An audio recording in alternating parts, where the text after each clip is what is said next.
주의. 이 프로그램에는 무분별한 스포일러가 포함되어 있으므로 청취에 주의하시기 바랍니다.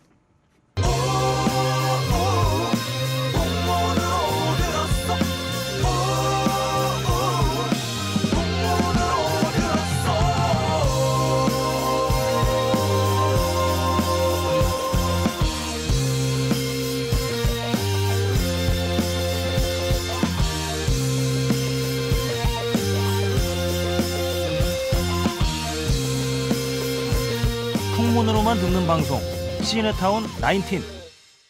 오늘 영화는 사이드 이펙트입니다.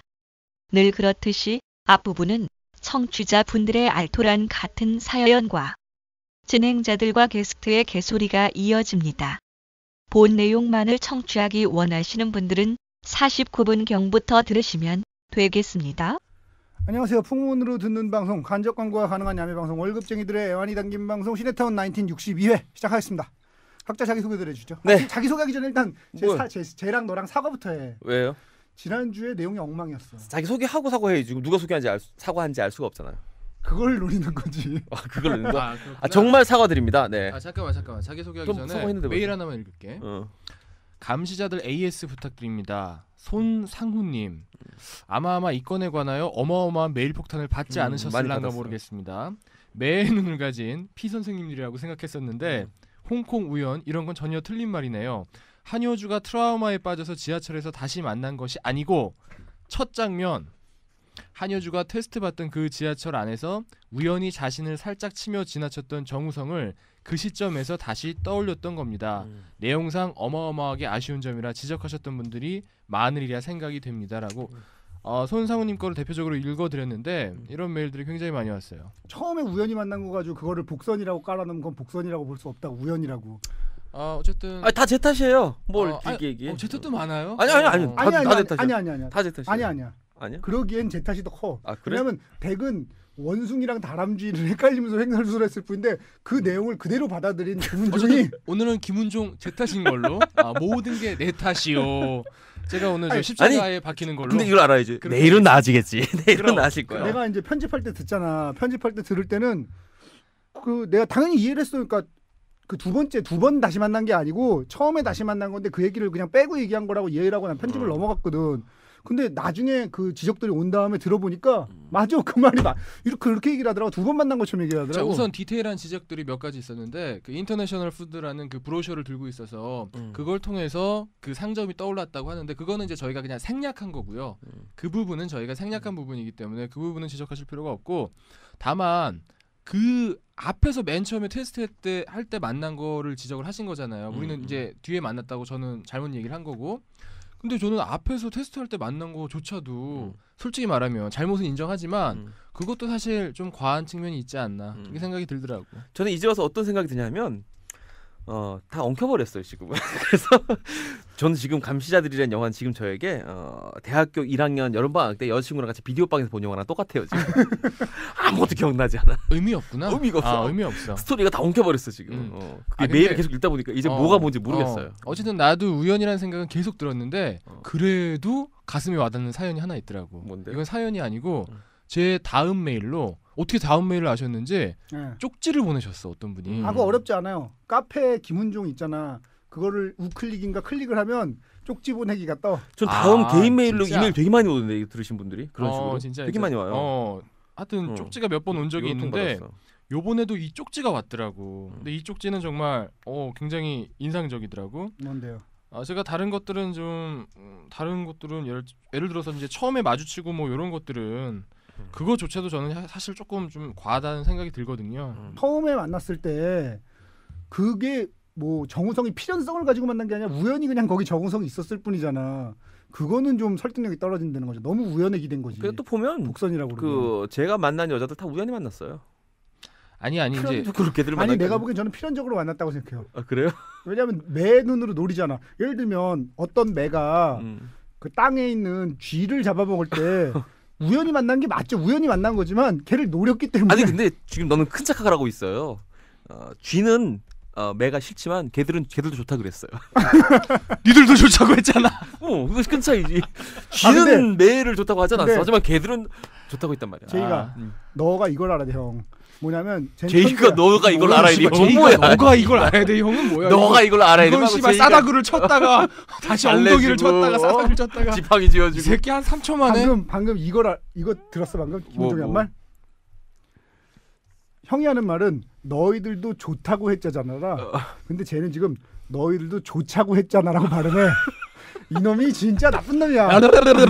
제 혀에 문제가 생겼네요. 정확히 노린 거야. 조찬 놈 정말. 돌이킬 수 없네요. 조찬 놈. 아니 왜냐면 제가 왜 그거를 좀 그거에 대해서도 계속 항의를 하냐면은 이거 마치 이런 거야. 우리가 입사 시험을 보러 왔어. 마지막 최종 면접을 임원 면접을 앞두고 있어. 엘리베이터를 딱 타려고 하는데 저기서 갑자기 누가 막 헐레벌떡 달려와. 그래서 문을 딱 열어줬다. 호의를 베풀어줬어. 알고 보니까 유재석이야. 그래가지고 내가 입사한 지 한 달 만에 런닝맨을 만들어서 유재석을 캐스팅해서 입봉을 한 거야. 이런 느낌이야. 그러니까 좀 와닿지 않는다는 얘기였어요, 사실은. 말이 안 되는 얘기라는 얘기였고. 저는 우연을 믿습니다. 알겠습니다. 아니 어쨌든 그래도 그럼에도 불구하고 이 쪽지에서 이런 메일을 보내주셨어요. 쪽지를 보내주셨어요. 어떤 분이 아마 홍콩 사시는 걸로 추정되는데 아직 그 쪽지 안 읽은 거예요? 아직 안 읽었어. 아직 안 읽었어. 대단하다. 아직 안 읽었어. 야, 그 쪽지 얘기하고 5분이 지났는데 아직 안 읽었어. 이분이 이렇게 보내주셨습니다. 쪽지에다가 아니 그냥 이렇게 합시다. 이제 우리 그 여름 휴가 가야 되잖아요. 혼자 진행하세요. 제가 볼 때는 따로 할 필요가 없어. 혼자 진행하면 2시간 넘게 할 것 같아. S를 생방시키자. 생방시키자. 홍콩이 서울보다 대여섯 배가 넓답니다. 제가 그랬잖아요. 홍콩이 양천구만 하다고. 지난주에 그런 얘기를 했잖아요. 홍콩이 영등포구만 하다고 전 들었는데. 아니 그러니까 되게 작다고 제가 말씀을 드렸잖아요. 지난주에. 이분 말씀으로는 홍콩이 서울보다도 크답니다. 그러니까 뭐 양천구보다는 뭐 훨씬 지난주에 무슨 얘기를 한 거야 당신 도대체? 방송을 어떻게 한 거야 당신? 어쨌든 이 쪽지는 와닿았고요. 또 하나 와닿았던 거는 어떤 분이 메일을 보내셨는데 아니 그건 와닿는 정도가 아니라 충격적인 거지. 아니 정말 와닿았어. 그분이 하는 말이 그거야. 나도 20몇 년 만에 지하철에서 중학교 동창 만났다고. 그래, 그 얘기 하시니까 뭐 우연에 기댄 거를 제가 지난주에 너무 깠는데 그럴 수 있다는 얘기를 하시더라고요. 와닿았어 그 부분은. 하지만 노리면 우연이 아니다. 아니 하지만 니들도 좋다고 했잖아. 니들도 좋다면 노린 게 아니다. 좋자고. 아니 니들도 좋다면 노린 게 아니다. 나 이렇게 대답하고 싶어. 자기 소개들 해주시죠.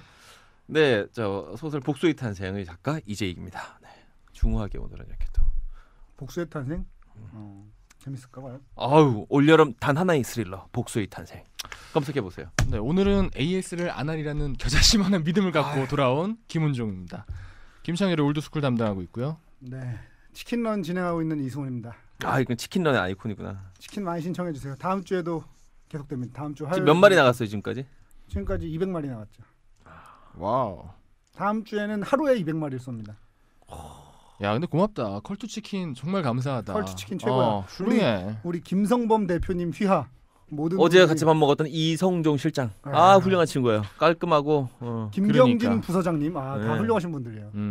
우리 앞으로 저 시켜 먹을 거면 컬투 치킨 시켜 먹자고. 아주 닭도 좋고. 신촌에 그 컬투 치킨 지점인데 우리 다음에 술을 거기서 먹읍시다. 컬투 치킨 가서. 괜찮네. 좋네요. 자 다음은 박수인님께서 오늘 그 보내주셨습니다. 얘기 해줘야죠. 일단 그 얘기 어떤 먼저, 거? 옷 얘기 먼저 하고 들어야죠. 오늘 우리가 티셔츠 옷을 우리 사진 찍어야지. 사진 찍어야지. 그러니까. 이재 PD 입고 왔네. 나도 입고 왔는데. 덥타임에서. 덤타임에서 이렇게 또 정성껏 마련해주신 아니 티셔츠를 면이 입고 되게 좋더라고 왔습니다. 질이. 이게 되게 보통 좋아요. 면티는 약간 후줄근하잖아. 요거 되게 쫀득쫀득하다. 제가 맨날 그 저 달라붙는다. 한경이 스팀 다림 위로 티셔츠 달아 입고 나오거든요. 이거 안 다려도 될 것 같은데. 안 달아도 될 것 같아. 안 다려도 될 것 같은데. 오늘따라 당신 니플이 더 찰져 보여. 네포. 더 찰져 보여. 평소보다 훨씬 빠르게 발사될 것 같아요. 정말요? 또 이렇게 누가 저한테 그 니플 반창고 선물해 주신다 그랬는데 필요 없습니다 그런 거. 이런 티셔츠면 필요가 없지. 부끄럽잖아요. 야 근데 촉감이 되게 좋다. 이게 뭐 오가닉 뭐 면이라며. 지금 누가 계속 제 니플을 쓰다듬고 있는 것 같아요. 부드러운 손으로. 약지로. 부드러운 뒤에서 손으로. 백허그하고 약지로 쓰다듬고 있는 느낌이야. 그러네. 야. 저도 좋다고 할게요. 훌륭한 티셔츠. 네, 어쨌든 관심 있으신 분들은 덤타임으로 전화 거셔서 덤타임에 우리 유민정님 구매 문의하시면 됩니다. 덤타임 전화번호는 얘 또 투지폰으로 살벌하게 빨리 찾는다. 봐봐. 070-8234-5983 070-8234-5983으로 전화 거셔서 구매 문의하시면 됩니다. 이거 한 100장은 나가겠지? 꿈을 너무 크게 가졌어. 30장 정도? 30장? 15장 이상. 15장 이상 30장 최소한 번개 와서 우리한테 술 얻어먹은 사람들은 좀 사셨으면 좋겠네요. 그러니까요. 그랬으면 좋겠다. 최소한. 그래서 우리가 저 면피라도 좀 하게. 한 그럼. 50장은 좀 나가줘야지 좀. 아니 다음에 우리 저 공개 방송이나 혹시 이런 걸 하게 되면 그럴 일 생기면 요티 단체를 입고 보는 방법도 있어요. 뒤에 좋네요. 볼 때. 괜찮네. 자 어쨌든 유민정님 감사드리고 우리가 재구매해가지고 선물로 드리면 되잖아. 그러지. 공개방 남는 돈으로. 어. 그런 것도 제가 빠삭하니까. 아, 또. 역시 유능해. 그럼 노려 우리는. 하지만 너희들 좋다고 했잖아. 티셔츠 받는 사람들도 좋다고 했거든. 하지. 걔는 좋자고 하고. 니플이 반짝반짝. 좋자고. 자, 저 전화번호 지금 방금 이승훈 PD가 얘기해줬잖아요. 절로 전화 거시면은 여러분들도 받을 수 있다는 믿음을 갖고 전화를 한번 걸어보세요. 한번 걸어보시면 받을 수도 있습니다. 그래. 자, 박수희님 제목이 여인 당황스럽네요. 안녕하세요. 어쩌다 보니 제가 이런 메일도 써보게 되네요. 나인틴에 2주 전에 알게 되어 홀릭 중인 유자입니다. 전 대학가에서 야 이승훈 좋아하겠다. 7년째 뭘 운영할까 이분이? 퀴즈. 카페. 정답. 딩동댕. 카페를 운영 중입니다. 어느 대학이죠? 새끼 저 좋아가지고 저 좋아하는 거 맞아. 간될 수도 있어. 가본될 수도 있어. 입찢어진다. 어느 대학일까? 가본될 수도 있어. 가게 이름을 밝히고 싶지만 워낙 욕을 많이 먹는 편이라 이유는 뭔지 아세요? 왜? 주로 여자들에게 불친절하고 남학생에게 편애한다고. 남학생에게만 친절하다고. 근데 이제 이분이 왜 당황하셨냐면은 이분이 왜 우리 카페 박수희님이 왜 당황하셨냐면은 이 저 나인틴을 정주행을 하다가 신세계 편을 다시 듣고 있었대요. 그래서 이거를 그 카페 스피커에다가 켜놓고 있었는데 그때 단골 교수님 두 분이 들어오셨습니다. 문제는 하필 마지막 잣잔. 빤스 2장이 여기서 빵 터진 거예요. 평소에는 제가 올해 CCM을 주로 틀어놨거든요. 은혜로운 분이구나. 어차피 음악은 나만 듣는 거고 요즘 은혜가 충만해져가지고 그분들에게 제 이미지는 믿음 충만한 여자였었는데 이거 신세계편 한 방으로 무너졌네요. 교수님들 나가시고 다시 이어폰을 음악은 다시 CCM으로 바꿨답니다. 뒤늦은 솔고 외양간 고친 격이네요. 그런 것들도 크게 보면 다 은혜예요. 성은을 입는다는 얘기를 하잖아요. 성은. 왜냐면 자기들 좋다고 했으니까. 좋자고 했으니까 좋다고. 거니까. 아 우리 박수희님 어딘지 저 궁금하네. 가까우면 한번. 일단 여대는 아니야. 남녀공학이네. 그렇지. 벌써 또 추정 들어간다 저거. 저 가봤던 데일 거야. 이승훈이 카페. 가봤던 데야. 어쨌든 저 이승훈이 곧 찾아갈 수 있으니까 기다리고 계세요. 자 다음은 간만에 우리 저 애청자 니콜님께서 아우 정말 12번째 메일 니콜 누님 한번 주셨습니다. 잘 계시죠 우리 니콜 누님? 잘 듣고 있다고 여전히. 허수경 씨를 닮은 니콜 누님. 허수경 씨보다 한 100배쯤 예쁜 우리 니콜 누님. 허수경 씨가 이거 듣는다 그러더라고요. 어쨌든 전 허수경 씨 모르니까요. 전 니콜 누님이 100배 이쁜 걸로. 전 허수경 상관없으니까요. 예. 이제 당신만 곤란해지는 거니까. 네. 어마어마하다. 나도 곤란해지니까 하지 않겠어요. 아무 말도 안 하는 걸로. 자 다음은 김은희님. 방송 따라잡기 끝. 이제부터 본방사수. 여지껏 계속 정주행을 해오셨다가 이제부터는 이제 본방사수를 하신답니다. 금방 따라갈 줄 알았는데 성격이 워낙 꼼꼼해서 듣다가 뭔가 놓친 눈치가 보이면은 되돌려 듣기까지 하느라고 좀 걸렸네요. 이런 분들이 진도가 안 나간다. 이게 정석 볼 때도 집합에서 계속 끊임없이 여기서 의문증이 풀리지 않으면 넘어가지 않아. 방정식으로 넘어가지 않아. 영어 독해할 때도 의미가 이해 안 되면 그냥 술술술 넘어가야 되거든. 나중에 다시 보더라도. 단어 하나 모르면은 끝까지. 그러면 시험 못 봅니다. 자 얼마 만에 따라잡기가 끝났는지 지금부터는 본방사수를 하겠습니다. 근데 여기 또 이거 사과해야 되겠네 우리가. 이재익 PD님이 다람쥐라 부르지 않고 난데없이 원숭이라 하는 바람에 이거 팟빵으로 들어갈 수도 없고 답답해서 혼났네. 아니 이 사람아 홍길동이야 당신이? 다람쥐를 왜 다람쥐라고 부르자고. 저 하도 포유인데 뭐 가지고 니들도 좋다고 들었잖아. 이제 와서 재밌기 싫고 끌끌대고 들어놓고 왜 이제 와서 자꾸 다람쥐네 원숭이라고 평가를 얘기하고 그래. 뻔뻔스러운 새끼. 다람쥐 앞으로 호다. 다람쥐 원숭이라고 할래. 호하누라. 호다를 호하누라. 네이버에 다람쥐 원숭이라고 쳐보세요. 있어요. 호다를 호하겠어요. 다행히도 제일 셀프 감금할 놈. 뭐라고? 최근에 감금 사건에 대해서 그게 감금이 맞다고 인정했잖아. 그러면 감금이 맞으려면 밖에서 문을 잠궈야 오피스텔이 무슨 감옥도 아니고 밖에서 문을 잠근 게 아닌데. 셀프 감금. 말도 안 되는 소리들 하고 있어. 저도 셀프 감금 하고 싶어요. 저 혼자는 하기 싫고. 네. 아니 넌 자주 감금 되잖아 모텔에. 아유 인테리어 공부 그만해야지 이제. 자 어쨌든 제일 똑똑한 이승훈 PD님이 중간에 다람쥐 아닌가요? 해서 속이 살짝 뚫렸어요. 그런데 뻔뻔함의 캐릭터 이재익 PD님 다 같은 포유류라고 우기는데 웃음 폭발했습니다. 그거 봐 웃었대잖아. 좋다고 웃어놓고 실소. 자 김은희님 사연 읽어드렸고요. 권도윤님께서 코겔 2라는 제목으로. 보통 우리가 2는 별로 재미없잖아. 마음이 선덕선덕하네요. 보통 이제 1이 재밌잖아. 코겔 2. 안녕하세요. 부산에서 성형외과 영업을 하고 있는 권대리라고 합니다. 또 전문가들 나오네 또. 성형외과 의사는 아니시고 영업을 하시는 권대리님께서. 이분들이 더 잘 알아요. 설명을 해야 되니까. 그지. 훨씬 잘 알죠. 코겔 내용 재밌게 잘 들었습니다. 대한민국에서 취급 중인 브레스트 임플란트 메이저급인 멘토 맥간 모두 취급했었고 작년 초부터 새롭게 뛰어든 폴리텍 세빈 그리고 슬리메드 제품까지 모두 알고 있습니다. 이거 뭐 향연이네. 미치겠다. 야, 이거 전문가 티가 확 나는데. 세분 PD님들이 특허를 내면 돈 벌겠다는 내용, 특허청 관계자분께 현실 가능성이 있어 보인다는 내용. 결론적으로는 불가능하다고 말씀드리고 싶습니다. 임플란트 내부의 겔이라는 성분은 엄청난 과학적 기반의 메커니즘과 임상실험, 다양한 테스트를 통해 정말 많은 돈이 들어가는 그런 개발 분야입니다. 그리고 현재는 4세대 코에시브 겔을 뛰어넘어 거미겔이라는 제품이 물방울의 내용물을 대체하고 있습니다. 거미겔, 거미베어가 아니라 거미겔. 불가능한 또 한 가지, 세계에서 유명한 임플란트 업체 멘토, 엘레간, 슬리메드, 폴리텍. 난 처음 들어봤어. 내가 언제 그거를 저렇게 잘 읽는 게 신기하다. 누군 들어봤겠니? 그 말을 저렇게 잘 읽어? 이걸 내가 언제 들어봤겠니? 멘토, 엘레간, 슬리메드, 폴리텍 업체들의 규모는 대부분 대기업이 아닌 조금 큰 중소기업 정도의 수준이며 각 나라의 총판점에서 지점을 두고 운영 중입니다. 실제 일반인들까지 마구잡이로 수술을 하거나 널리 사용되는 제품이 아니기 때문에 하나를 개발, 특허 낸다고 해서 쉽게 돈을 벌 수 있는 품목은 아닙니다. 오랜 투자와 시간을 들이고 네트워크가 형성이 돼야 돈을 벌 수 있는 그런 음모론 하나 제기하고 품목입니다. 싶다. 뭐. 사실 이 사람이 아무 상관이 없는 사람인가. 이름들이 다 가짜야 이게. 작가야. 유전 서스펙트인 거지. 거기서 한 발 더 내가 나가볼게. 한 발 더 나가. 김은종의 창작이야 이게. 야 이게 싹싹이야. 왠지 알아? 혼자 독박하려고. 그렇지. 혼자 다 먹으려고. 시가려고.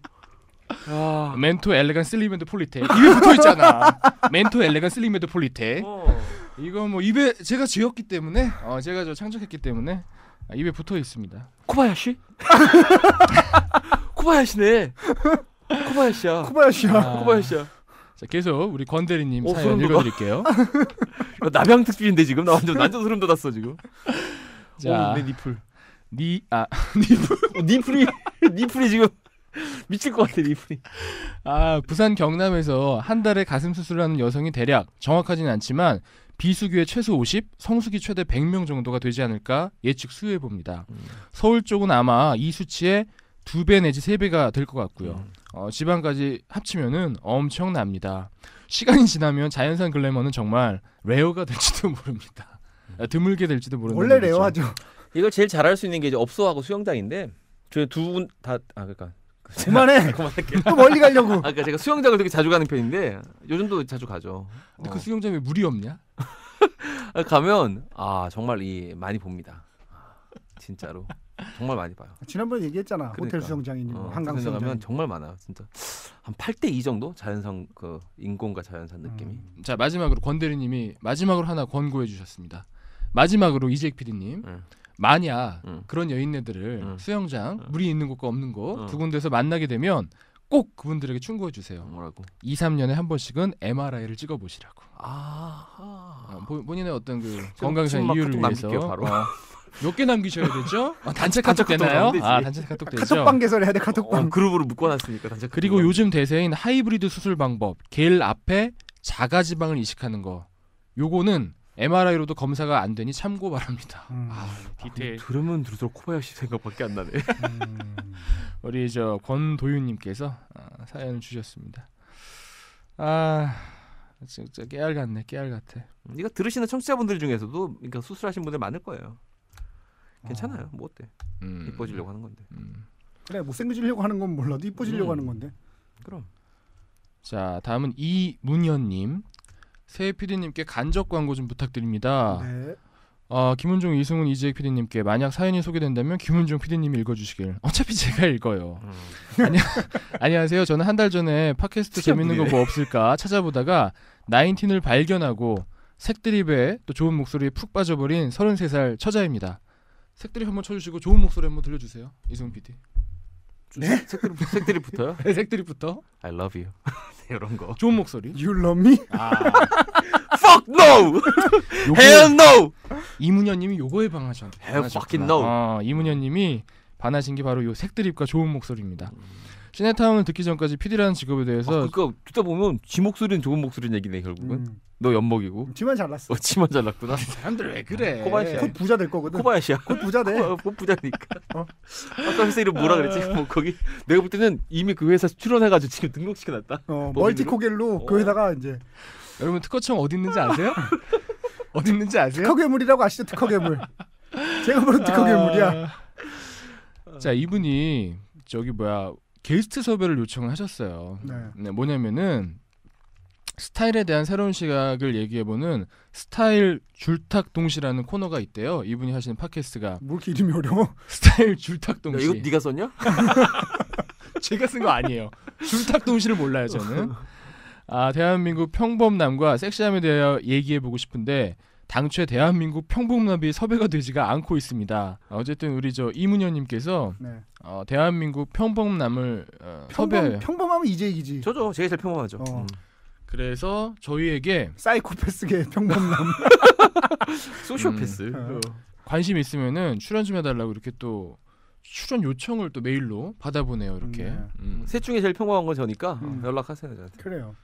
좋네요. 자 다음은 최진우님. 네. 안녕하세요. 감시자 편들 오늘 잘 들었습니다. 매일은 아니지만 가끔씩 운전할 때마다 듣곤 하는데 이번 편 아주 재밌게 들었습니다. 그런데 제가 이해한 것과는 조금 다른 부분을 얘기하시더라고요. 바로 영화 후반부에 한효주가 지하철에서 정우성과 우연히 마주치는 장면인데 저는 그 장면을 과거 회상하는 걸로 생각을 했는데 과거 회상이 맞습니다.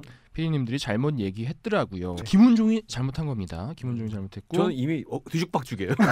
내가 잘했는지 못했는지 뭐라고 했는지 뭐 이게 뭐 좋은 놈 나쁜 놈 이상한 놈인지. 감시자를 생각하면 그 다람쥐 원숭이 얼굴밖에 안 떠올라요. 커다란 얼굴, 귀엽게 생긴 얼굴밖에 안 떠오르고. 뒤죽박죽이에요. 마지막으로 이분이 한마디 남겨놓으셨습니다. 그리고 저는 이승훈 PD님께서 말씀하신 정우성과 김병옥의 자짜세 저도 인을 하겠습니다. 왜냐하면 그 훈종 얘기한 거 아니야? 이분도 원숭이랑 다람쥐랑 헷갈리는 것 같은데. 그러네. 내가 얘기한 거구나. 다 정신 못 차려. 만드는 놈이나 듣는 놈이나 똑같아. 청취자도 정신이 나갔어. 최진우님 제가 얘기한 내 생각에 지금 청취자들 중에 취미로 빤스 2장 입고 다니는 사람 있다. 없을 것 같아? 있어? 그런 사람들 100%입니다. 100% 있어. 어쨌든 저 자짜세 인을 하는 이유가 김병옥 씨가 전화 통화하면서 이런 대사를 하나 합니다. 내가 혹독하게 키웠거든요.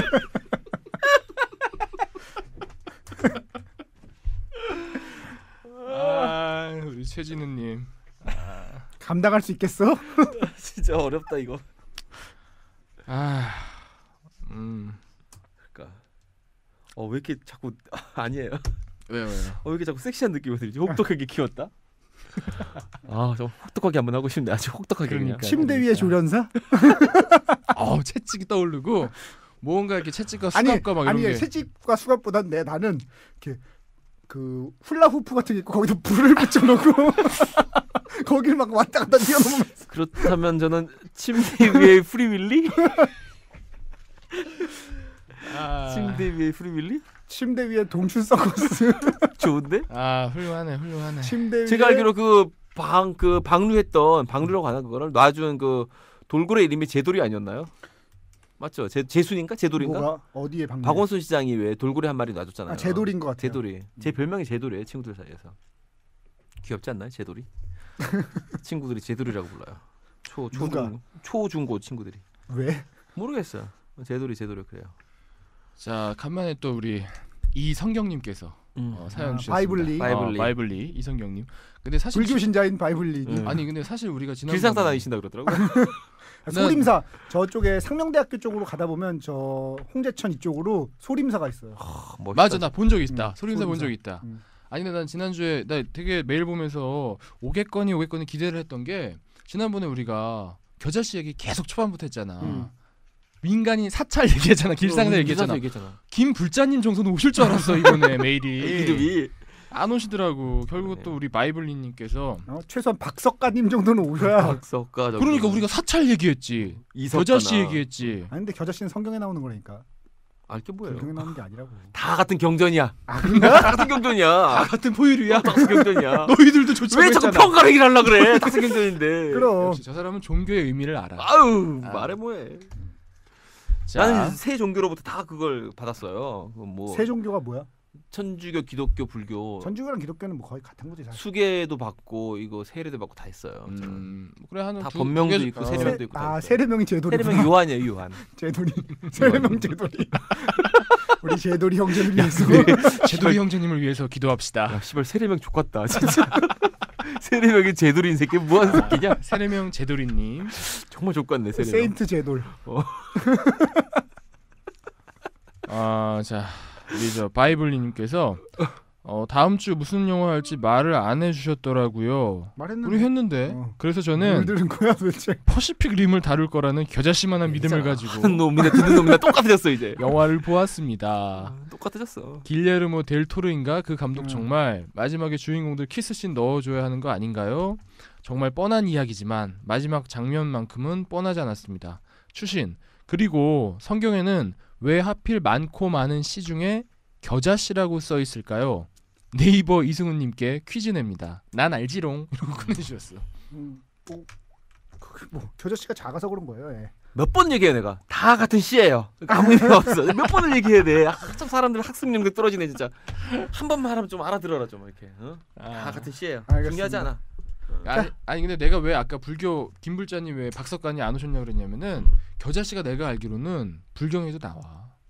겨자씨는 그 씨앗 중에 제일 작아요. 제가 알기로는. 그래서 그러니까 뭔가 되게 작은 거 단위를 표시할 때 겨자씨라는 얘기를 많이 합니다. 그 억겁이라고 할 때 억겁의 뭐 세월 이럴 때 그 겁이라는 그게 이제 시간이 어마어마한 몇 킬로짜리 사방 이 주사위만한 거기에다가 겨자씨를 100년에 하나씩 넣어서 뭐 다 채울 수 있는 시간인가? 뭐 하여튼 정확하진 않지만 대충 그런 느낌의. 겨자씨가 작아요? 무화과씨가 작아요? 겨자씨가 작을걸? 겨자씨보다 한참 크지 않아? 정말 작다 무화과씨. 아니 근데 겨자씨보다 한참 큰 걸로 알고 있는데. 근데 성경에도 나오는 말이에요. 그게 겨자씨만한 믿음만 있어도 산 옮길 수 있다. 성경에도 나오고 불교 용에도 있는 거 보면은 아는 분들 찾아봐 주세요. 제가 알기로 시 중에 제일 작아요. 그러니까 겨자씨가 작은지 무화과씨가 작은지. 그 상징적인 의미로 겨자씨를 쓰는 거 같아. 깨알만하거든 진짜로. 정말 깨알만하단 말이야.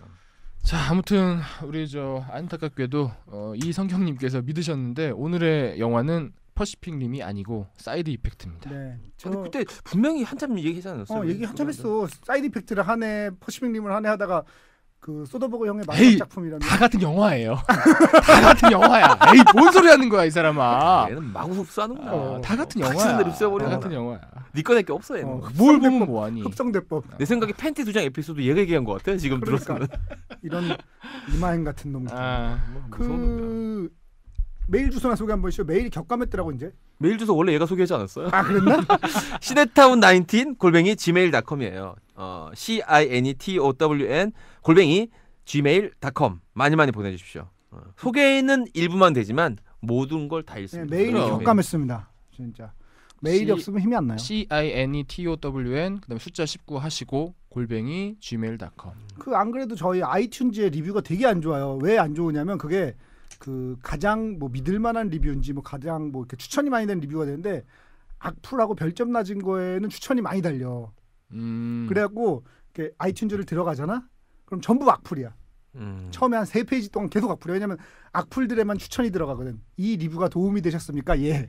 그게 좋은 리뷰에는 도움이 안 됐어. 그래갖고 전부 악플이야. 우리 악플 때문에 힘 빠지는데 메일까지 안 오면 정말 힘 빠집니다. 그래요. 우린 저기 안드로이드 사용자들을 믿습니다. 네. 메일 좀 팍팍 보내주시기 바랍니다. 아, 겨자 씨를 찾았어요 제가. 네. 자, 예수님께서는 이렇게 말씀하셨습니다. 뭐 예수님은 뭐야? 나 진짜. 왜? 그냥 예수님. 네, 예수님께서는. 예수님이 아니라고. 알겠어요. 아니, 아침에 이재규 PD가 연기하는 거 아세요? 알아요. 되도 않는. 오늘도 아침에 이제 출근하면서 듣고 오는데 진짜 못 듣겠더라고. 아니 미안해. 숨겨놓은 말하지 못한 6살짜리 딸이 있어 이러면 되잖아. 미안해. 숨겨놓은 6살짜리 딸이 있어. 다 이중모음이야. 자, 들어보겠습니다. 예수님께서 이렇게 말씀하셨습니다. 하늘나라는 겨자씨와 같다. 어떤 사람이 그것을 가져다 자기 밭에 뿌렸다. 겨자씨는 어떤 씨앗보다도 작지만 자라면 어떤 풀보다도 커져 나무가 되고 하늘이 새들이 와서 그 가지에 깃든다. 믿습니다. 아멘. 제가 이런 종교인이 됐으면 잘했을 것 같잖아요. 네, 제가 예전에 1999년도 요 무렵에 그 노스트라다무스가 예언을 했었잖아요. 앙골모아에 대한 공포에 대한 하늘에서. 그때 제가 제2경을 알았으면 제가 종교 차렸을 거예요. 제가 종교를 차리려고 되게 노력을 많이 했는데 교주를 마땅한 사람. 교주가 제일 중요한 게 저는 그거라고 봤거든요. 교주는 뭐 생긴 것도 중요하지 않고 키도 중요하지 않고 외모 같은 건 중요하지 않아. 자기 확신. 내가 예수다. That's me.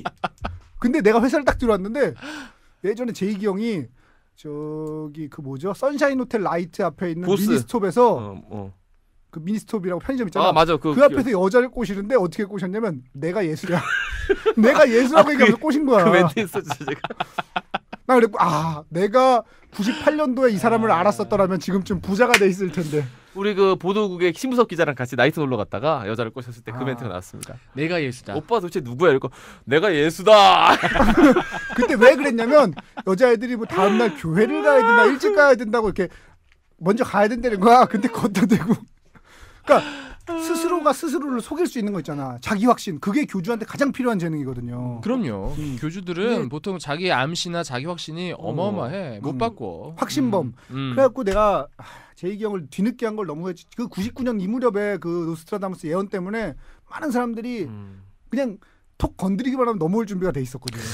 근데 어쨌든 중요한 거는 이승훈 PD는 설교를 할 수가 없어요. 근데 대신에 자 다음 설교하시겠습니다 이렇게 얘기를 해주잖아. 안내 멘트를 해주잖아. 다음에 나오는 분이 누가 되든 목소리가 천상의 하모니가 되는 거야. 야 이승훈 정말 성공할 뻔했는데 안타깝네. 그래서 내가 그 교주 이름을 앙골모아라고 내가 지었었는데 진짜 안타까워요. 다 준비해놨어. 앙골모아 왠지 교리랑 좋다. 이런 거 다 준비해놨거든. 니플스럽고. 세상에 또 뭐 때가 있는 거니까요. 네네 메일 많이 보내주십시오. 결론은 메일 많이 보내주시고 다 똑같습니다. 다 똑같아요. 교주면 어떻고 아니면 어때요? 그럼. 근데 진짜 간만에 자꾸 예수 얘기하니까 우리 이예수야 너무 보고 싶네요. 우리 지저스 이제 안 들으시는 것 같아. 얘의 공로가 큰 게 우리 컬투쇼 나가가지고 솔직히 말하면 다 재미없었어요. 얘 이예수가 제일 재밌었어요. 우리 그거 하나 때문에 청취자가 한 10% 늘었을 걸 지금. 그럼. 어쨌든 감사합니다. 우리 지저스님 덕분에. 근데 진짜 요즘 메일 안 보내신다. 그러니까 듣고 계신가요? 참다 안 보내시나 봐 이제. 듣다 못 듣나 봐. 알겠습니다. 이제 본 내용 들어가겠습니다. 오늘 영화 사이드 이펙트입니다. 자 오늘은 줄거리 소개하기 전에 특별한 게스트 한 분을 모셨습니다. 와우. 야 진짜 처음이죠 저희. 이런 전문가 게스트는 처음이죠. 전문가로서 모시는 분은 처음이죠. 야 인기 팟캐스트 나는 의사다와 닥터명의 의학 상담소인가요? 의학쇼입니다. 의학쇼 진행하시는 명승건 박사님 지금 국립학교에 네. 안녕하세요. 반갑습니다. 어서 오십시오. 이거 박수 주시면 안 돼. 명승건입니다. 네.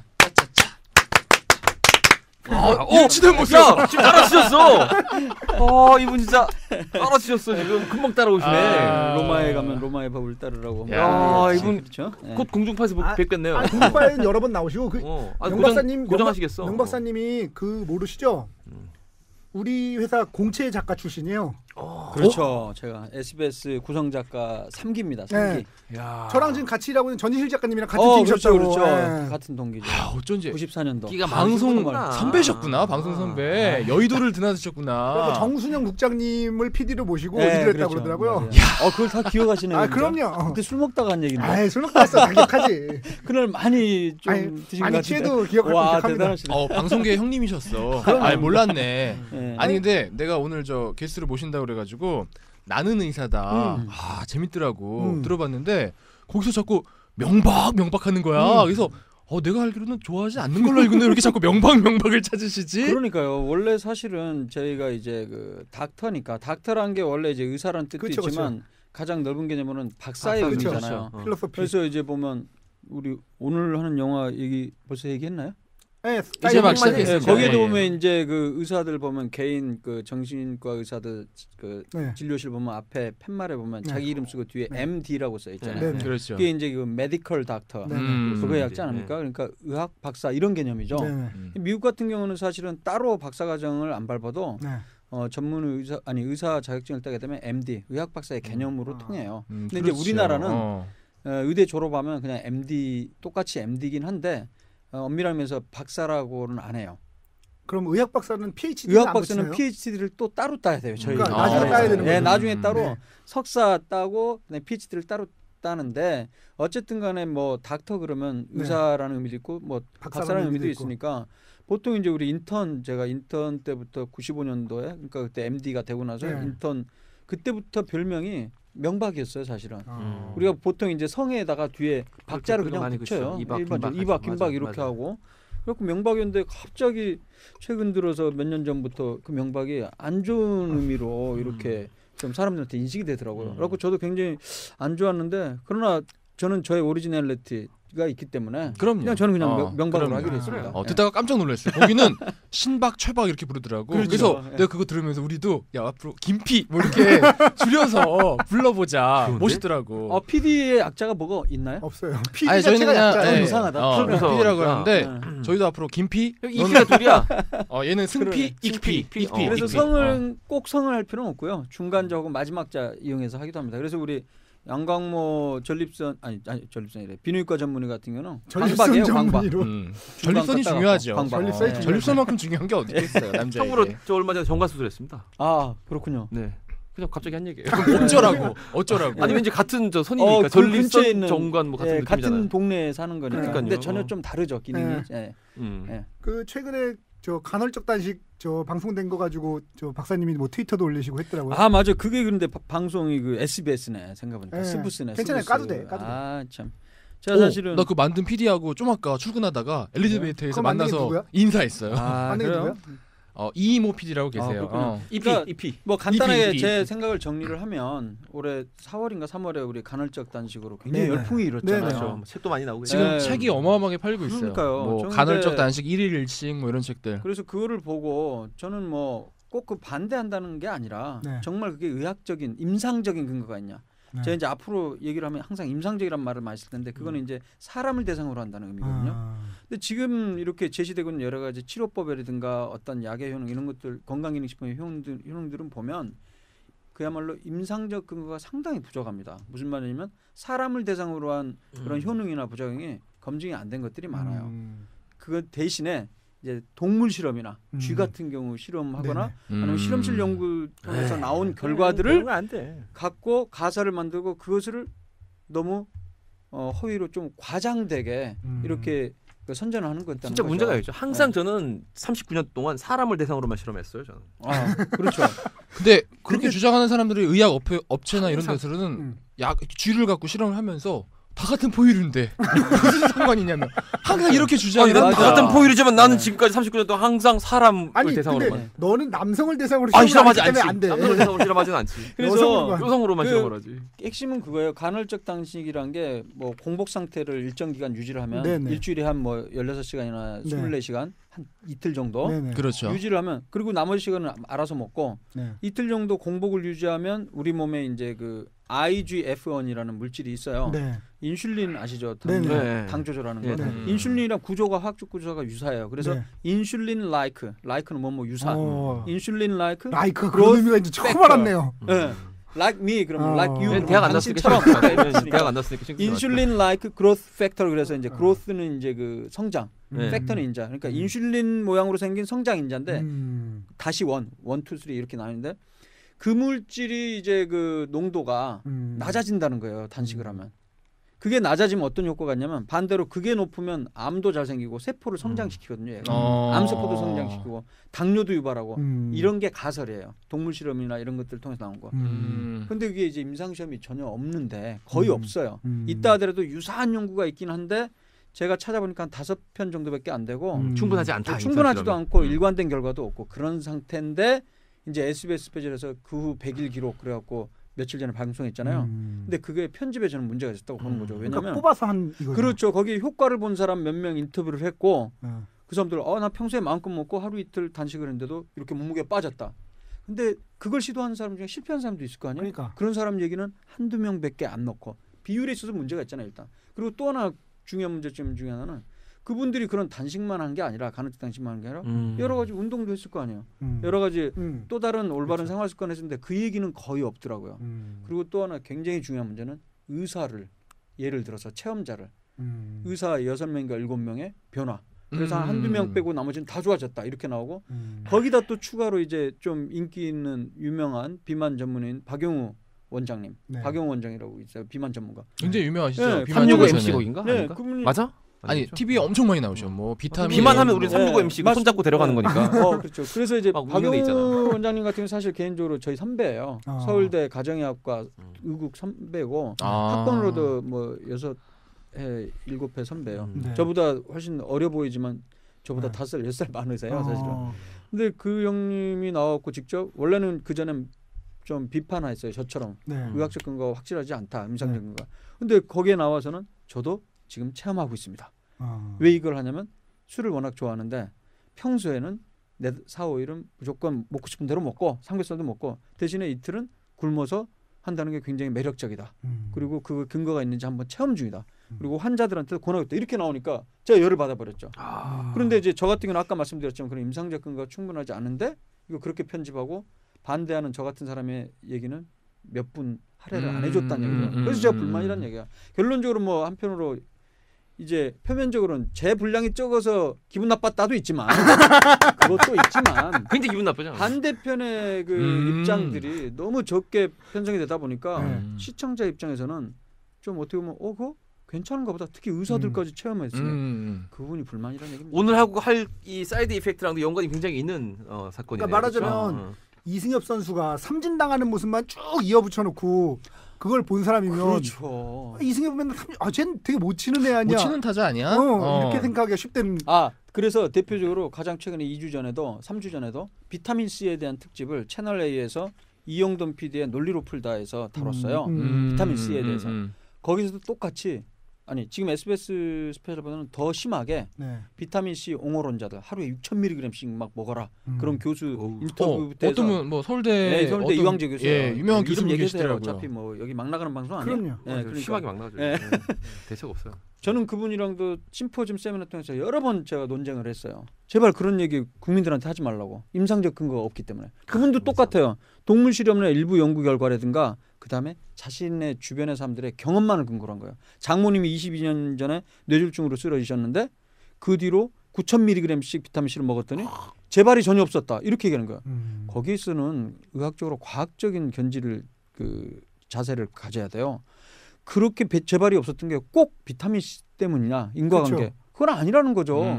그리고 또 뭐 아버님 얘기 이렇게 하면서 지금 강의도 그렇게 하고 옛날에 아침마당 KBS 유명한 데 나와갖고 난리가 났었잖아요. 근데 또 채널A에서 논리로 풀다해서 그걸 중심으로 하고 제 반대는 조금 편집을 한 거예요. 또 분량이 적었어요. 그리고 제일 문제는 중요한 건 문제는 분량이네요. 분량 충분히 드리겠습니다. 분량보다 더 중요한 게 있어요. 이영돈 PD가 직접 체험을 하잖아요. 거기서 특징이 프로그램에 계속 체험도 했고 마지막 멘트가 완전 당황스럽게 만들었습니다. 뭐였냐면 이광재 교수 말대로 비타민C가 혈관에 좋다면 아직 입증된 건 아니에요. 좋다고 계속 자기가 강조했으니까 그분이.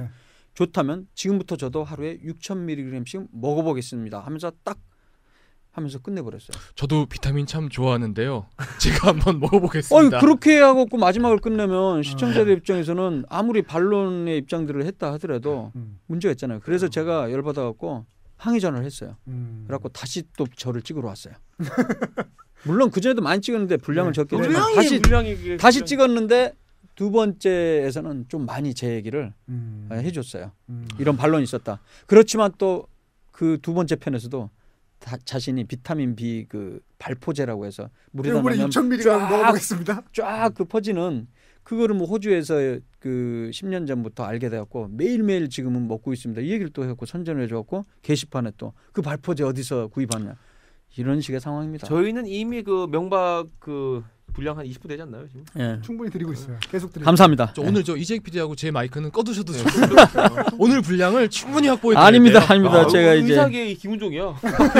근데 제가 만연체. 원래 좀 말이 좀 많긴 하지만은 이 영어에 대해서는 아주 많은 말을 하기는 힘들 겁니다. 제가 아주 전문적이진 않기 때문에. 근데 간헐적 단식은 하도 열을 받아갖고 좀 많이 얘기했습니다. 야, 근데 이해해 주시기 바랍니다. 야, 네. 우리가 지금 62회인데 그동안 했던 것보다 오늘 들었던 그 20분간의 내용이 더 알차. 그럼. 야, 우리가 언제 IGF1 이런 거 언제 들어보겠니? 아이고.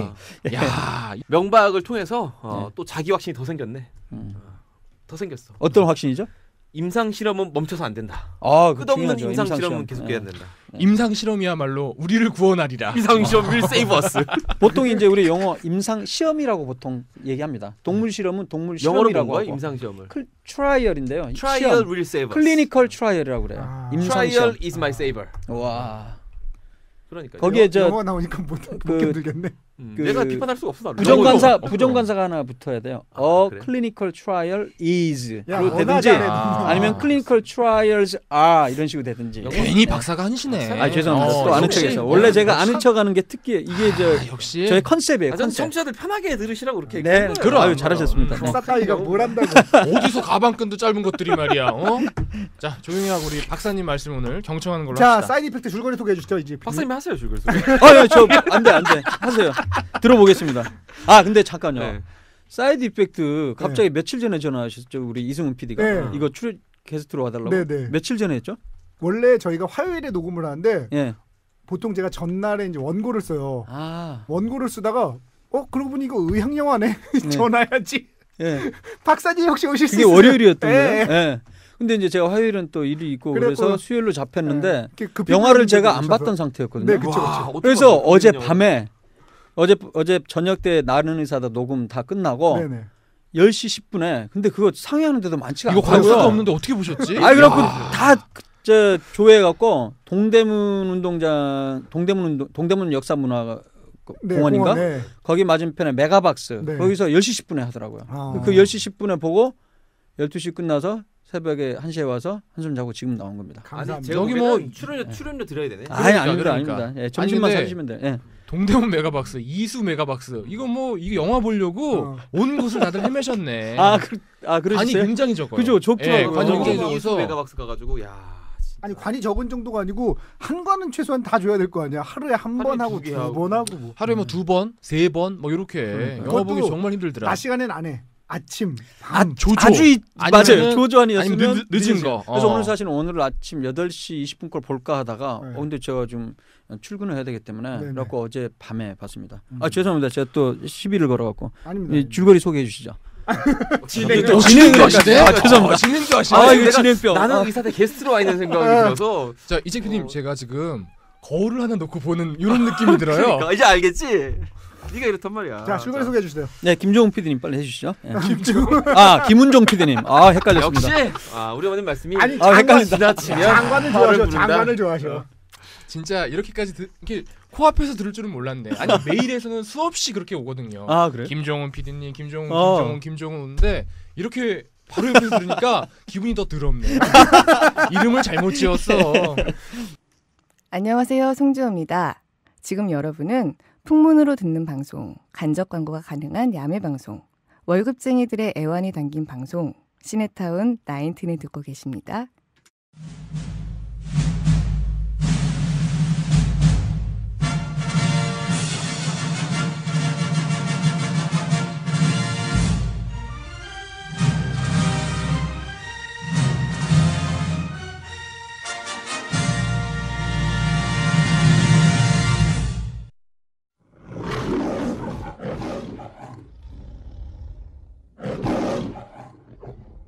자, 우리 오늘 영화 사이드 이펙트입니다. 네, 여기 뜻이 뭐죠? 여긴 부작용이죠, 부작용. 여기 정관사 같은 거 안 붙나요, 박사님? 원래 이제 정관이요? 영화가요. 정관이요?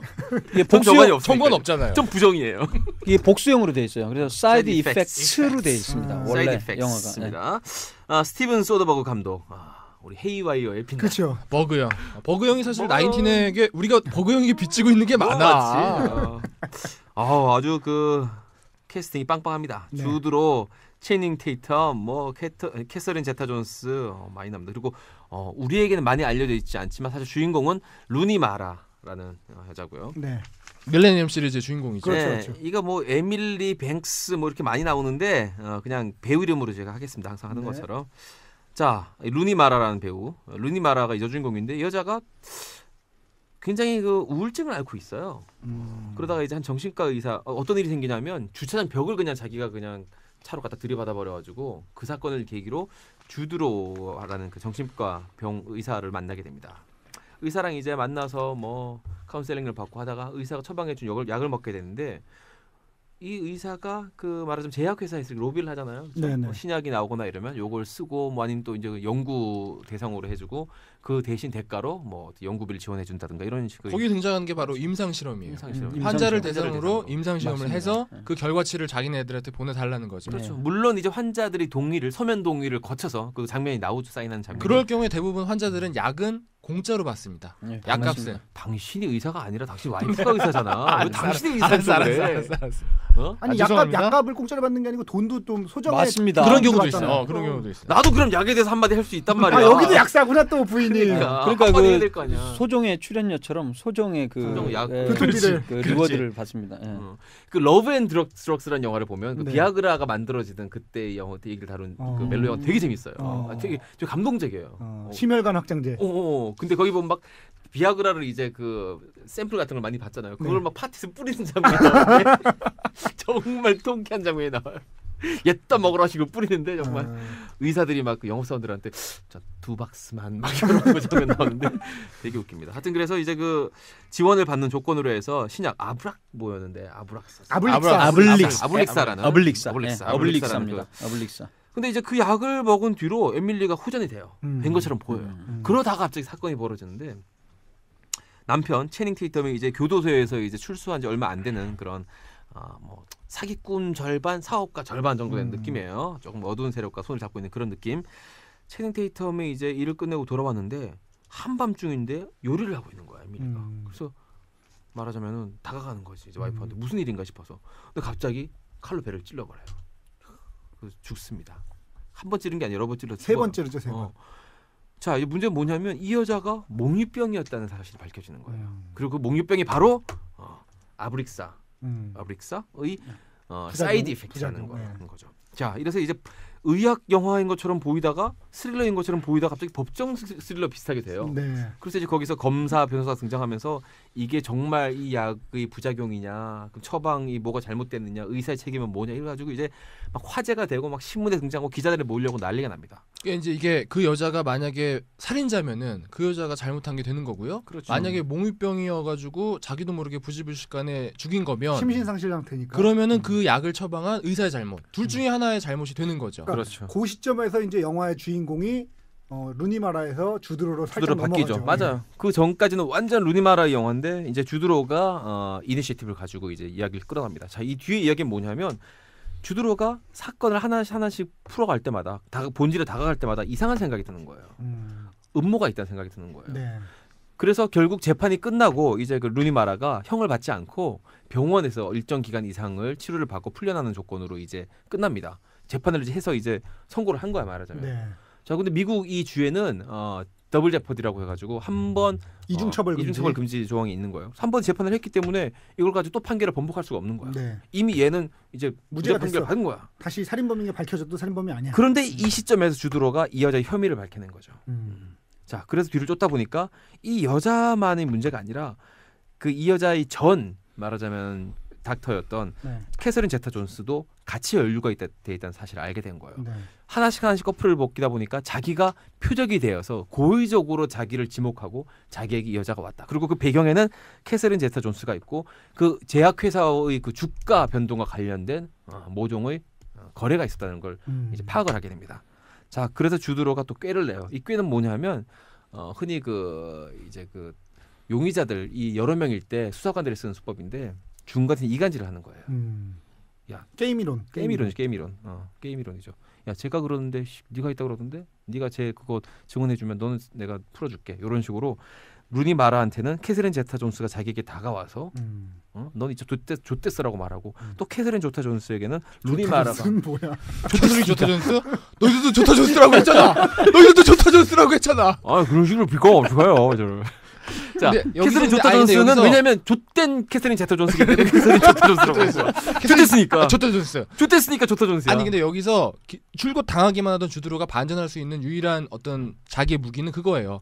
이 루니 마라가 풀려나기는 했는데 그냥 완전히 석방된 게 아니라 정신병원에서 치료를 받는다는 조건이 있는데 거기에 그렇죠. 주치의 자격이 있어요. 맞아. 주드로에게. 주드로의 말 한마디에 그게 유일한 주드로가 갖고 있는 무기였어요. 그거를 잘 활용을 하는 거죠.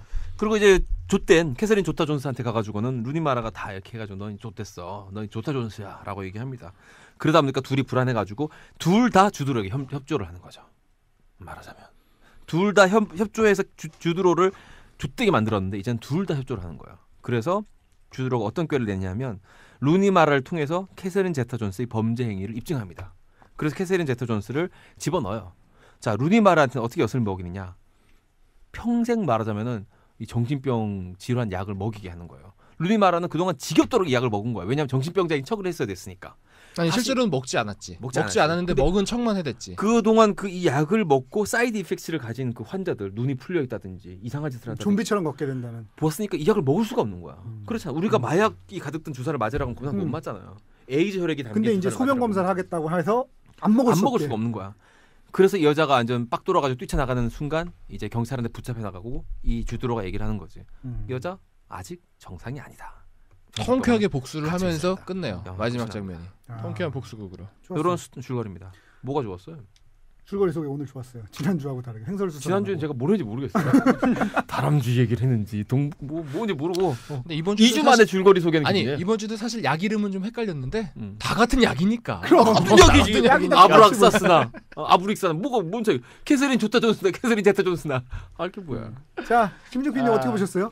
아니 좀 오늘은 우리 저 명박님을 모셨으니까. 왜냐하면 적응 시간이 필요하시기 때문에 우리의 이미 적응한 것 같아요. 아이 그럼 아까 적응했는데. 역시 우리 선배 방송인답게. 아이 그럼 선배 방송. 어디서 지금 적응을 논하고 사실 있어. 사실 팟캐스트도 우리보다 빨리 시작하셨어요. 아 그래요? 작년 1월에 했죠. 제가. 네네. 모든 게 선배시네. 그러니까. 우리 저 명 박사님의 일단 의견을. 저는 이제 그때 당시에 그 서민 교수님이랑 지금은 출연 안 하시는 걸로 알는데 그때 당시 출연하시는 경향신문에 칼럼 쓰시는 교수님이 계세요. 기생충학 많이 하세요. 아침마당이나 베란다 쇼 이런 데 출연가 많이 하세요. 그분이 글이 너무 재밌게 쓰기 때문에 팬이었는데 거기 출연하신다는 얘기를 듣고 제가 많이 들었죠. 자, 어떻게 보셨어요? 저 영화 굉장히 재밌게 봤어요. 이 영화에 대해서 일단 기본적으로 아무 정보를 갖고 가지 않았어요. 늘 그렇듯이 최대한으로 정보를 제안하려고 했는데 다행히도 이 영화는 우리 버그용 영화라는 거 외에는 정말 아무것도 가지고 가지 않았는데. 자, 그날 아침 집을 나설 때 기분은 어땠나요? 근데 이날 제가 평소에는 이제 영화를 이제 집사람이랑 같이 안 보는데 이 영화는 좀 약간 뭐 그런 쪽 영화라고 해가지고 일부러 같이 가서 영화를 봤어요. 봤는데 처음에는 막 영화가 진행이 됐는데 그 약 이름들이 하나씩 등장을 하는 거예요. 그래서 제가 인사이드라는 영화 아세요 혹시? 알죠. 마이클만 감독의 알죠. 그 담배의 그 니코틴의 그 해악을 굉장히 심각한 영화. 정면으로 비판한 정원법으로 비판한 영화인데 거기에 이제 연구원이 폭로를 하는 그런 유의 영화예요. 근데 그 영화 굉장히 재밌게 봤었는데 처음에는 자꾸 그런 약 이름이 나오는데 제가 물어봤어요 집사람한테 저 진짜 이름이냐 아니면 만들어낸 가상의 약품 이름이냐. 근데 진짜라는 거야. 근데 진짜면은 이게 그 회사가 가만히 있지 않을 내용들이 막 영화의 초반에 줄줄줄 나오잖아요. 아블릭사만 짜가니까 뭐. 그러니까 아니 아블릭사도 진짜라던데. 아니요. 아블릭사는 픽셔널 메디신, 픽셔널 드럭이라고 해서 가상의 와이프죠. 드디어 가상의 와이프야. 그 나머지는 우리 집사람이 공부를 열심히 안 했나 봐. 가상의 와이프네. 말씀하셨던 대로 나머지 약들은 다 지금 우리가 많이 쓰는 약들이에요. 공부 좀 하라니까 내가. 자 잠깐 나도 시험해봐야겠다. 지금 출장 중인데 출장에서 돌아오는 대로 영화를 보여주겠다. 카톡으로 보내요. 이약. 거기서 지금 보내볼게. 아블릭사. 박사님 죄송한데요. 공부 좀 시켜주세요. 저희 집사람 좀 한 달만 좀 보내겠습니다. 제대로 좀 공부를 어떻게 전문의를 어떻게 했단 거야. 아니요, 얘는. 근데 언뜻 보면 저도 봤을 때 아블릭사 그게 그 약이 들어본 적은 저는 없었는데 이게 진짜 픽셔널 드럭인지 아닌지 확인을 해봐야 됐을 정도로 그랬어요. 어쨌든 영화를 보고 나서 이제 확인해 보니까 제가 이제 생각했던 게 맞았고 왜냐면. 대부분의 약들은 다 들어본 약이에요. 제가 앞에 나왔던 약. 근데 아블릭사 진짜 다 약이에요. 맞아요. 근데 여기서 제일 중요한 그 몽유병, 슬립워킹 부작용 나온 거로 설정된 이 약은 진짜 만들어내는 약이죠. 그러니까 픽셔널 드럭이죠. 영화를 위해서. 그러니까. 홈페이지도 있어요. 아 그래요? 그 영화에 보면 그 뭐 아줌마 나와서 이 약 선전하는 거 나오죠. 행복하게 막. 지금 홈페이지 보면 지금도 운영을 하고 있어요. 그리고 동영상도 그렇구나. 주드로가 나와서 직접 자기가 닥터인 것처럼 막 이 약을 선전을 해요. 그리고 영화 선전하는 거예요. 홈페이지도 있어요. 한번 들어보면 재밌을 거예요. 네. 그렇게 넘어가고요. 네. 예. 아무튼 그래가지고 처음에는 약간 그런 느낌이었어요. 인사이더처럼 전공법으로 치고 나가는 이 어떤 약의 문제점이라든지 아니면은 사실은 그런 얘기들 의학 많이 현실을 비판하는. 예, 사실 많이 하잖아요. 그 박사님은 모르겠는데 이승훈 PD나 이재익 PD는 살면서 정신과 치료 받아본 적 있어요? 전 받아야 되는데 항상 못 받고 있어요. 못 받아봤죠. 받아야 되는데 못 받고 있잖아. 없잖아. 저도 사실은 38년 인생을 살면서 제가 이렇게 대면한 정신과 의사라고는 동물원에 김창기 씨밖에 없어요. 그렇군요. 음반 내셔가지고 음반 내셔서 음악 얘기하러 나오셔서 마주친 것밖에는 없는 거예요. 그러니까 이게 사실 우리의 현실이거든요. 받아야 되는 사람이 셋이나 이렇게 모여 있는데 여지껏 아무도 안 받고 살았던 거야. 근데 이제 거기에도 이제 그런 대사가 나옵니다. 너 왜 영국에서 공부했는데 미국 와서 이렇게 치료를 하니 여기서 왜 의사 생활을 하니 그랬더니 영국만 해도 사람들이 정신병원 가는 거에 대해서 정신병원 한 번만 치료 받으면은 정신병자 취급을 받는다. 근데 미국은 안 그렇다. 이런 얘기가 대사에 나와요. 근데 사실은 우리가 보통 이제 뭐 세계 기준 얘기하는데 보통 그 기준들이 다 미국 기준이잖아요. 그렇죠. 근데 미국 기준이지 세계 기준은 아니죠. 그렇죠. 사실 그렇잖아. 근데 미국 기준으로 봤을 때 우리나라에 비해서 대척점에 서 있는 게 미국이잖아요. 미국은 정신과 치료에 대해서 되게 관대하잖아. 의사들 찾아보고 하는 거에 대해서 되게 권하잖아요. 일반적으로. 근데 이제 그거를 보통 우리는 좋게 얘기를 하잖아요. 우리나라는 정신병자 취급을 받으니까 안 가고 미국은 선진국이라 정신병원 자유롭게 드나든다. 지금 부인하고 데이트하던 얘기로부터 시작해가지고 미국 의료 현실까지 지금 들어간 거야? 아무튼 어떻게 보셨는지 그거를 조용히 해봐. 얘기하고 계신 아니 그래서 그 부분을 우리 항상 좋게 평가를 남북전쟁 나오겠네 좀 있으면. 좋게 평가를 하는데 저는 이 영화를 보면서는 그래서 인류 최초의 정신과 의사는 누구예요?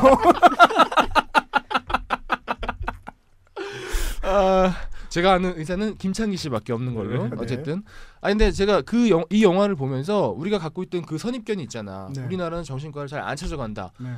그렇지만 미국은 선진국이기 때문에 정신과를 무시로 드나든다. 이게 우리가 갖고 있는 기존의 관념인데 이 영화를 보면서 저것조차도 사실은 어떤 의료업계나 제약업계나 이런 데서 만들어낸 쉽게 접할 수 있는 그러니까 제약업계나 이런 데들이 예산이 어마어마하잖아요. 그러니까 우리가 흔히 알 수 있는 우리가 무의식 중에 받아들일 수 있는 캠페인들을 엄청나게 많이 한단 말이야. 그 대표적인 예가 아까 박사님 지적하신 홈페이지 같은 데서 왜 개 하나 끌고서 리트리버 같은 거 하나 끌고서 이게 좋은 중년의 행복한 중산층의 모습을 곱게 늙은 부부들이 우리도 이거 먹고 행복해진다. 그런 광고들을 많이 때리잖아요. 실제로 미디어를 통해서 돈이 많으니까. 그래서 어떻게 보면은 그런 우리가 알고 있는 선입견 자체가 알고 보면은 미국이 좋다는 게 아니었다. 그러니까 알고 보면은 제약업계의 어떤 음모다. 모든 것들을 그러니까 쉽게 우리가 왜 프로작이라는 약 있죠. 바카스 먹듯이 프로작 먹게 하는. 바카스 먹듯이 기분 안 좋니 오늘?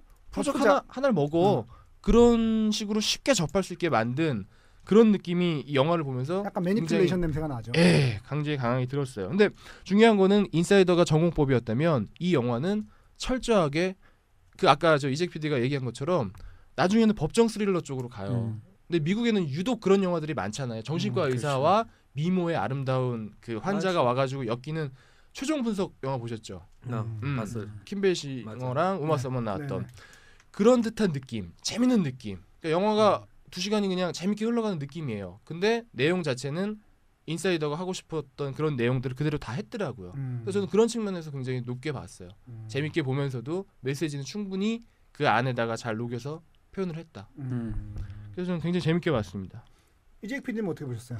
사람이 기대를 하게 되잖아요. 전 사실 스티븐 소더버거를 너무 좋아하기 때문에 트래픽이라는 영화의 매니아예요. 트래픽. 네. 뭐 좋은 영화 굉장히 많죠. 소더버그 그 데뷔작부터 시작해가지고 데뷔작도 굉장히 심하게 좋은 데뷔작을 찍었잖아요.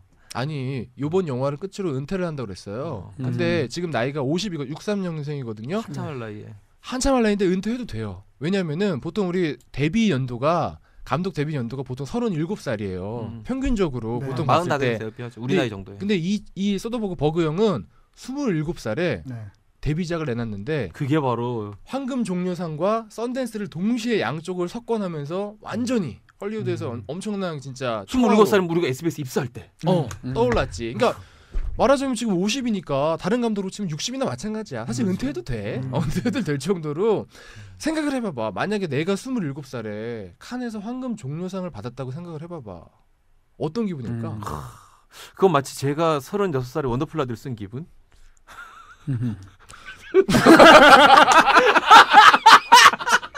제일 웃겨.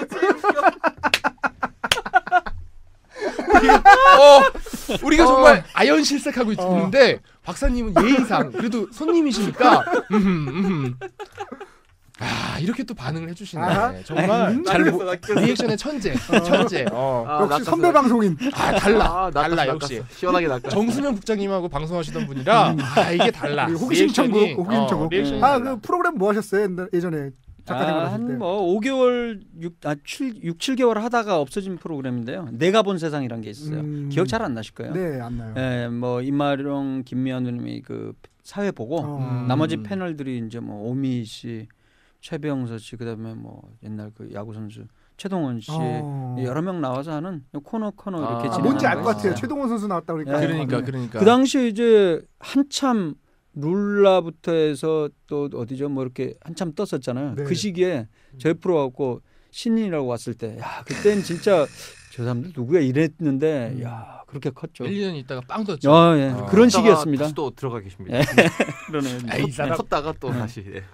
아니 근데 의대생인데 저 개그 작가 시험을 본데 그거 진짜 특이하신 것 같아요. 방송에 대한 끼가 방송에 대한 끼가 있었지만 하고 싶었어요 되게 열정 끼와 열정. 전에 이제 개그맨이 되고 싶어서 KBS 대학 개그제를 그 본선을 나가서 본선까지 나왔었어요. 근데 이제 입상을 실패했거든요. 94년도 2월에. 그래서 바로 한 달 있다가 SBS 그 구성 작가 그리고 개그맨 그 뽑을 때 공채로 지원했는데 개그맨은 만 25 미만만 되는 상황이라서 그 당시에 제가 나이가 좀 넘은 상황이라서 작가를 통해서 이제 데뷔를 해볼까 생각으로 왔는데 작가 자체도 참 어려운 생활이고 뜨기도 힘들고 대본 쓸기에도 별로 안 주고 좀 어렵더라고요. 그래서 7월 달에 이제 다시 나왔죠. 그래서 이제 의대 졸업하고 여기까지 오게 된 겁니다. 정말 독특하신 갑자기 진짜. 저 각자 아니 우리 저 이 PD님 항상 그래요. 어떻게 감상 평을 하다가 갑자기 일이 빠졌네요. 진행을 좀 하셔야 되겠어요. 이게 재밌었어요. 엄청난 대단한 명작이죠 트래픽. 그래서 그 뒤로 그 트래픽을 기대했죠. 왜냐하면 구도가 비슷해요. 포스터 질감부터 비슷해. 그리고 다루고 있는 주제나 이 깊이도 굉장히 트래픽하고 비슷해요. 이야기가 흘러가는 맥락도 굉장히 비슷한데 트래픽보다는 재미가 한 절반밖에 안 되는 느낌인 거야. 그래서 그 전작인 헤이와이어나 헤이와이어가 하도 우리 쪽에서 애정을 갖고 지켜봤기 때문에 그렇지 사실 그거는 망작이잖아요. 그 전작들에 비하면 올라온 기분인데 그래도 전성기 때가 아니구나 싶어가지고 감독 본인이 그런 느낌을 알아서 은퇴한다 그랬나 이런 생각이 근데 은퇴하다는 저 기사 보고서 그런 느낌은 있었어요. 뭐냐면 방금 정확하게 지적했는데 트래픽과 고 이듬해 나왔던 에린 브로코비치가 제가 생각했을 때는 소더버그의 전성기죠. 그때가 피크고 오션스 11으로 넘어가면서 어떤 그 본인의 장기와 또 어떤 헐리우드 그 배우들의 스타 시스템을 합쳐가지고 빵 터트리고 나서 그 이후에 나온 작품들은 사실상 좀 실망스러워요. 그래서 사실은 이 사이드 이펙트도 방금 지적한 것처럼 트래픽하고 굉장히 비슷합니다. 트래픽은 그게 마약이에요. 맞아요. 다루고자 하는 주제가 마약이고 여기는 이제 이 정신병 약이 이제 주제인데 내용 사실 거의 비슷한데 어떤 질감이나 이런 것도 비슷하고 다만 방금 말한 것처럼 우리가 그동안 오션스 11 이후에 좀 망작이어가지고 굉장히 재밌게 보긴 했는데 거기에는 미치지 못하는 부분이 있어요. 분명히. 저는 영화를 보면서 몇 가지 생각이 또 들었는데 일단 그 이게 우울증을 다룬 영화여서 그런지 몰라도 저는 소더버그가 우울증을 앓고 있는 건 아닐까 이런 느낌이 좀 들었어요. 영화 그 만듦새나 이런 게 예를 들면 트래픽하고 이거를 비교하면 이게 떨어지잖아요. 그 떨어지는 게 다른 식의 떨어짐이 아니고 그 소더버그의 개인적인 문제 때문에 떨어지는 느낌이 저는 들었다는 거죠. 그래서 뭔가 소더버그가 은퇴하는 것도 이제 연관을 지어서 생각을 해보면 더 이상 말하자면 영화를 만드는 게 좀 허무하게 느껴지는 거야. 근데 소더버그가 처음에 데뷔할 때를 생각해보면 사실은 그때는 아무나 영화를 못 찍을 때인데 영화를 딱 찍어서 야 누구나 영화를 찍을 수 있어라는 느낌으로 당당하게 섹스 거짓말 비디오 테이프를 내던졌잖아요.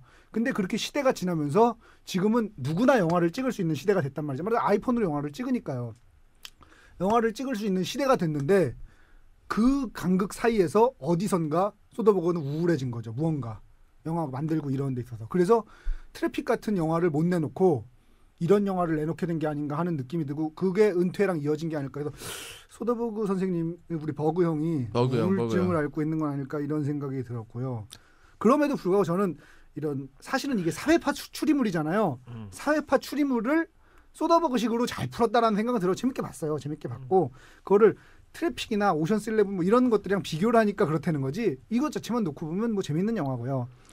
사실 트래픽이나 오션스 11에는 어떤 영화를 비교해도 병신 같아요. 영화들이. 이 정도 영화 그건 너무 기준이 높긴 하죠. 그리고 또 몇 가지 또 지적하고 싶은 거는 의도된 오역도 있고 아니면 의도치 않은 오역도 좀 있더라고요. 예를 들면 의도된 오역 부분에 뭐가 있었냐면은 거기서 잠깐만 박사님 앞에서 지금 영어 할 거야? 영어 얘기할 거야? 영어 얘기 아니 뭐 저 영어 그렇게 잘하지 못해요. 얘기해 주세요. 예. 영어 얘기 안 할 거야.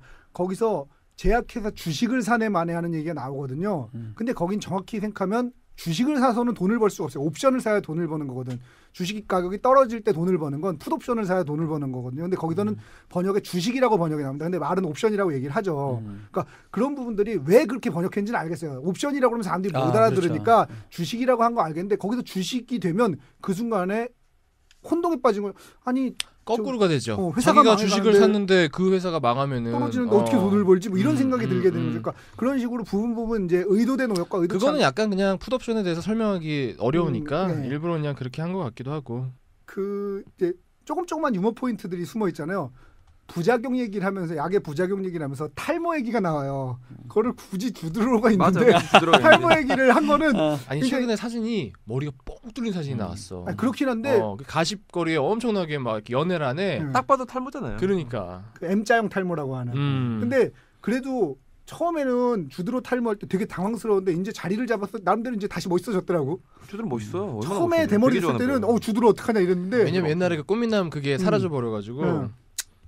그리고 또 영화에서 좋았던 부분이 뭐가 있었냐면 그 배우들이 원래 가지고 있던 캐릭터를 잘 가져왔다는 거죠. 예를 들면 캐서린 제타 존스는 요부. 내가 그 얘기하고 싶었어. 캐서린 제타 존스가 사실은 얼굴이 조금 망가졌어요. 좀 약간 흉하게 좀 늙었어. 옛날에 그 젊었을 때 전성기 때 얼굴이 아니라 엔트맨먼트 나올 때 그때 그 아름다운 그 얼굴이 아니라 조금 예를 들어서 살도 쪘다가 뺐다가 뭐 하여튼 뭐 그래가지고 굉장히 약간 흉하게 늙었는데 역할과 이 시버트 박사 역할 너무 딱 떨어져. 그 느낌이. 그리고 주드로도 사실은 그 왠지 미스터 리플리 그 느낌이 가져온 거잖아요. 그리고 뭐 채닝 테이텀 말할 것도 없고 채닝 테이텀 원래 그 건강한 미국 중산층의 상징 같은 애니까. 그렇지. 그러니까 그런 원래 캐릭터를 가져온 게 되게 루니마라도 사실은 그전 영화인 밀레니엄도 그렇고 그전 영화인 뭐였죠? 소셜 네트워크도 그렇고 그러니까 그런 원래 캐릭터를 잘 가져온 것이 역시 그 버그 형의 영화답지 않았나. 배우들 캐스팅 기가 막히게 했어. 근데 이게 또 은퇴작이라고 하니까 다들 협조를 한 거지 기꺼이. 해서 각자 역할들을 잘 따먹었어요 정말. 또 찍으면 되죠 뭐 은퇴하고 나서. 그럼요 뭐. 아니, 앞에 잠정적이라고 붙였더라고. 우린 아직 젊기에. 그럼 강호동도 돌아오는데 괜찮은 뭐. 미래가 있기에 또 찍으면 돼요. 이거 관련해서 제가 읽어보시라고 추천드리고 싶은 거는 둘 다 만화인데 하나는 그 미네타로 모치즈키라고 그 드래곤헤드를 그린 얘 바이가 한 작년 겨울쯤에 한번 하는 거다 이거. 아니야 이건 절대 얘기 안 했어. 이거 한번 의심하고 봐야 돼. 한번 좀 한 걸 수도 있어. 동경궤동이란 만화인데 이제 그게 정신병자라고 얘기하면 안 되나? 하여튼 그 정신질환을 앓고 계신 분들 그 병원에서 벌어지는 일. 예를 들면 그 거기 나오는 질환 중에 흥미로운 질환은 이런 거야. 사람을 인식 못하는 사람이 있어요. 그러니까 뭐냐면 세상 모든 사물이 사람이 없어. 이 사람이 보는 세상에는 다 스스로 사물들이 알아서 움직이고 사람은 눈에 굉장히 위험하네. 위험할 수 있네. 뭐 그런저런 질환 하나는 뭐 림포마니아도 있고 뭐 이런 식의 그 질환들에 대해 다룬 그 만화가 하나 있고요. 딴 만화는 이제 헬로우 블랙잭이라는 만화인데 헬로우 블랙잭은 뭐냐 원래 블랙잭이라고 그 데치카 오사무 아톰을 그린 데치카 오사무의 그 블랙잭이라는 의학 만화가 있어요. 이제 뒷세계에 사는 의사들 뭐 이런 얘기인데 그거에 대한 약간 패러디로 헬로우 블랙잭이라고 이제 그 만화가 이제 그 그림 만화인데 일본 의료, 그러니까 사실 일본 의료랑 우리나라 의료가 되게 현실이 겹치는 부분들이 많이 있기 때문에 그 일본 의료에 대해서 다룬 만화인데 거기서 9권부터 13권까지가 그 이 사람이 이제 인턴이에요. 인턴인데 이제 여기저기 뭐 심장외과도 돌고 뭐 도는데 9권부터 13권까지가 이제 정신과를 돕니다. 그러면서 이제 그 정신질환자에 대한 문제를 정면으로 제기를 하는 거죠. 정신질환자를 다루는 그 사회 방식이라든지 예를 들면 우리가 막연하게 가지고 있는 인식 중에 하나가 정신병자는 위험하다라는 인식을 갖고 있잖아요. 근데 과연 정말로 정신질환을 앓고 있는 사람은 위험한가? 이런 식의 문제에 대해서 이제 문제 제기를 하는 기존의 패러다임에 대해서 근본적인 회의를 갖고 있는 거지. 질문 던지는 거지. 근데 이 작가 자체가 사실은 되게 문제 의식이 많은 사람이거든요. 되게 진지하게 작품을 그리는 사람이에요. 예를 들면 이 작가의 경우에 어떤 에피소드가 있냐면 그 우리는 이제 별 생각 없이 봤겠지만 예를 들면 단행본이 나와요. 잡지에 연재를 하다가 만화가 단행본이 나오잖아요. 그럼 그 단행본의 표지 같은 거를 그릴 때 이 작가는 과연 그거에 대한 원고료를 받을까 안 받을까에 대한 문제 우리 생각해보지 않잖아요. 근데 생각을 해보면 그 사람은 그림을 그려서 먹고 사는 사람이라고 그러면 출판사에서 자기가 책을 내기 위해 출판 표지를 그려달라고 했으면 작가한테 원고료를 줘야 되는 거거든요. 상식적으로 생각해볼 때는. 근데 일반적으로 안 주는 게 그동안의 관행이었어요. 그래서 이 사람이 헬로우 블랙잭 연재를 마치고 13권까지가 이제 헬로우 블랙잭이고 14권부터 그러니까 다시 1권으로 신 헬로우 블랙잭이라는 게 나오는데 14권부터는 표지가 백지입니다. 없어요. 나는 작가로서 원고료를 받아서 먹고 사는데 내가 원고료를 그리는데 작가 원고료를 안 준다면 나는 그림을 그릴 수 없다라고 해서. 근데 보통은 우리가 사는 방식이 그렇게까지 관행이 보통 있으면 그냥 그거에 따르게 되잖아요. 근데 그런 식으로 그동안 내려오던 당연한 거에 대해서 제동을 거는 사람이란 말이죠. 그래서 작품에도 그게 되게 묻어나요. 그래서 그 1권부터 13권에 보면 특히 9권부터 13권에 보면 정신과 질환을 다루는 데 있어서의 문제의식 그런 거에 대해서 이제 다루고 있어서 이 작품하고 연동시켜서 보시면은 상당히 많은 힌트를 얻을 수 있고 동경계동 같은 경우에는 이제 그 정신질환 자체가 어떤 것인지에 대해서 좀 생각해 볼 수 있는 계기를 제시해 줄 수 있는 작품이라서 제가 좀 추천을 드리고 싶습니다. 그 박사님은 저 영화 어떻게 보셨어요? 저는 굉장히 재밌게 봤어요. 왜냐하면 이게 영화가 한마디로 얘기하면 버라이어티 영화인 것 같아요. 네네. 그러니까 그렇죠. 의학, 법정, 심리, 추리, 스릴러 아니에요? 네, 그렇죠, 그렇죠. 굉장히 잘 만들었고요. 그다음에 의학적인 그런 고증 같은 거, 네. 그것도 뭐 거의 완벽에 가깝게 제가 봤을 때는. 명 박사님이 완벽하다면은 고증 완벽하게 한 근데 거야. 이제 이거는 정신과 의사들이 보면 또 다른 얘기를 할 수도 있을 것 같아요. 신경정신과 전문의들이. 네네. 근데 저는 이제 뭐 저도 신경정신과 환자들 중에 우울증 이런 것들은 제가 보고 있고. 그러니까 가정의학과는 원래 우울증을 다루는 거 아닌가요? 다룹니다. 그래서 가정의학과가 다루는 게 뭐죠? 저희는 1차 진료라고 해서요. 네. 동네에서 흔히 볼 수 있는 질환. 막 아팠을 때 감기부터 해서 위장장애, 뭐 두통, 관절통, 고혈압, 당뇨, 고지혈증, 우울증 거의 대부분의 질환은 저희들이 1차 진료를 하고요. 거기에서 이제 저희 수준에서 볼 수 없고 장비가 더 진단이 필요하고 치료가 더 필요하면 이제 2차, 3차 병원에 의뢰를 하죠. 근데 되게 막 지금 아파갖고 새로 나온 증상 중에 흔한 질환들은 대부분 가정의학과 전문의들이 대개는 볼 수가 있습니다. 가정의학과셨어요? 네, 저는 가정의학과 전문입니다. 그렇구나. 네. 집사람이 그렇게 가정의학과가 가장 최고의 과라고. 무슨 과십니까? 가정의학과 전문입니다. 인간도 아니야. 놀랬네. 아니 지가 나온 과가 최고라고. 이거 정말 모든 병을 다룰 수 있기 때문에 항상 주장해요. 내과 뭐 이런 데 다 우습다고. 자기는 다 안다고. 자기가 그거는 안병의 신이래. 근데 그런 사람이 아브락스가 진짜인지도 모르나? 야, 씨. 아블릭사 공부 좀 해라 좀. 근데 왠지 암센터에 계신다 그러면 암을 다뤄야 될 것 같은데 가정암 이런 건 없잖아요. 맞아요. 그럼 뭐 대학병원도 마찬가지일 텐데요. 대학병원에도 가정의학과가 있거든요. 그럼 뭘 보냐 그런데 사실은 이제 우리 종합병원이라 할지라도 암병원이라 할지라도 이런 1차 진료 질환들은 그 있을 수밖에 없어요. 암 그렇죠, 환자가 그렇지. 뭐 감기에 걸릴 수도 있고 네. 또 뭐 고혈압, 당뇨, 고지혈증, 우울증, 그다음에 그렇지. 특히 뭐 금연을 위해서 비만 뭐 이런 거 여러 가지 할 수 있거든요. 물론 암 환자가 비만은 별로 없지만은 그래서 이제 비만이나 암 환자는 진짜 희한하긴 하네요. 근데 일단은 비만한 사람이 암 걸리고 나서 살이 그쵸. 빠진 거죠. 그쵸. 그렇지, 네, 그러니까 암 환자 중에 비만은 찾아보기가 쉽지는 않죠. 있긴 있어도 어쨌든 간에 제가 재밌게 봤고요.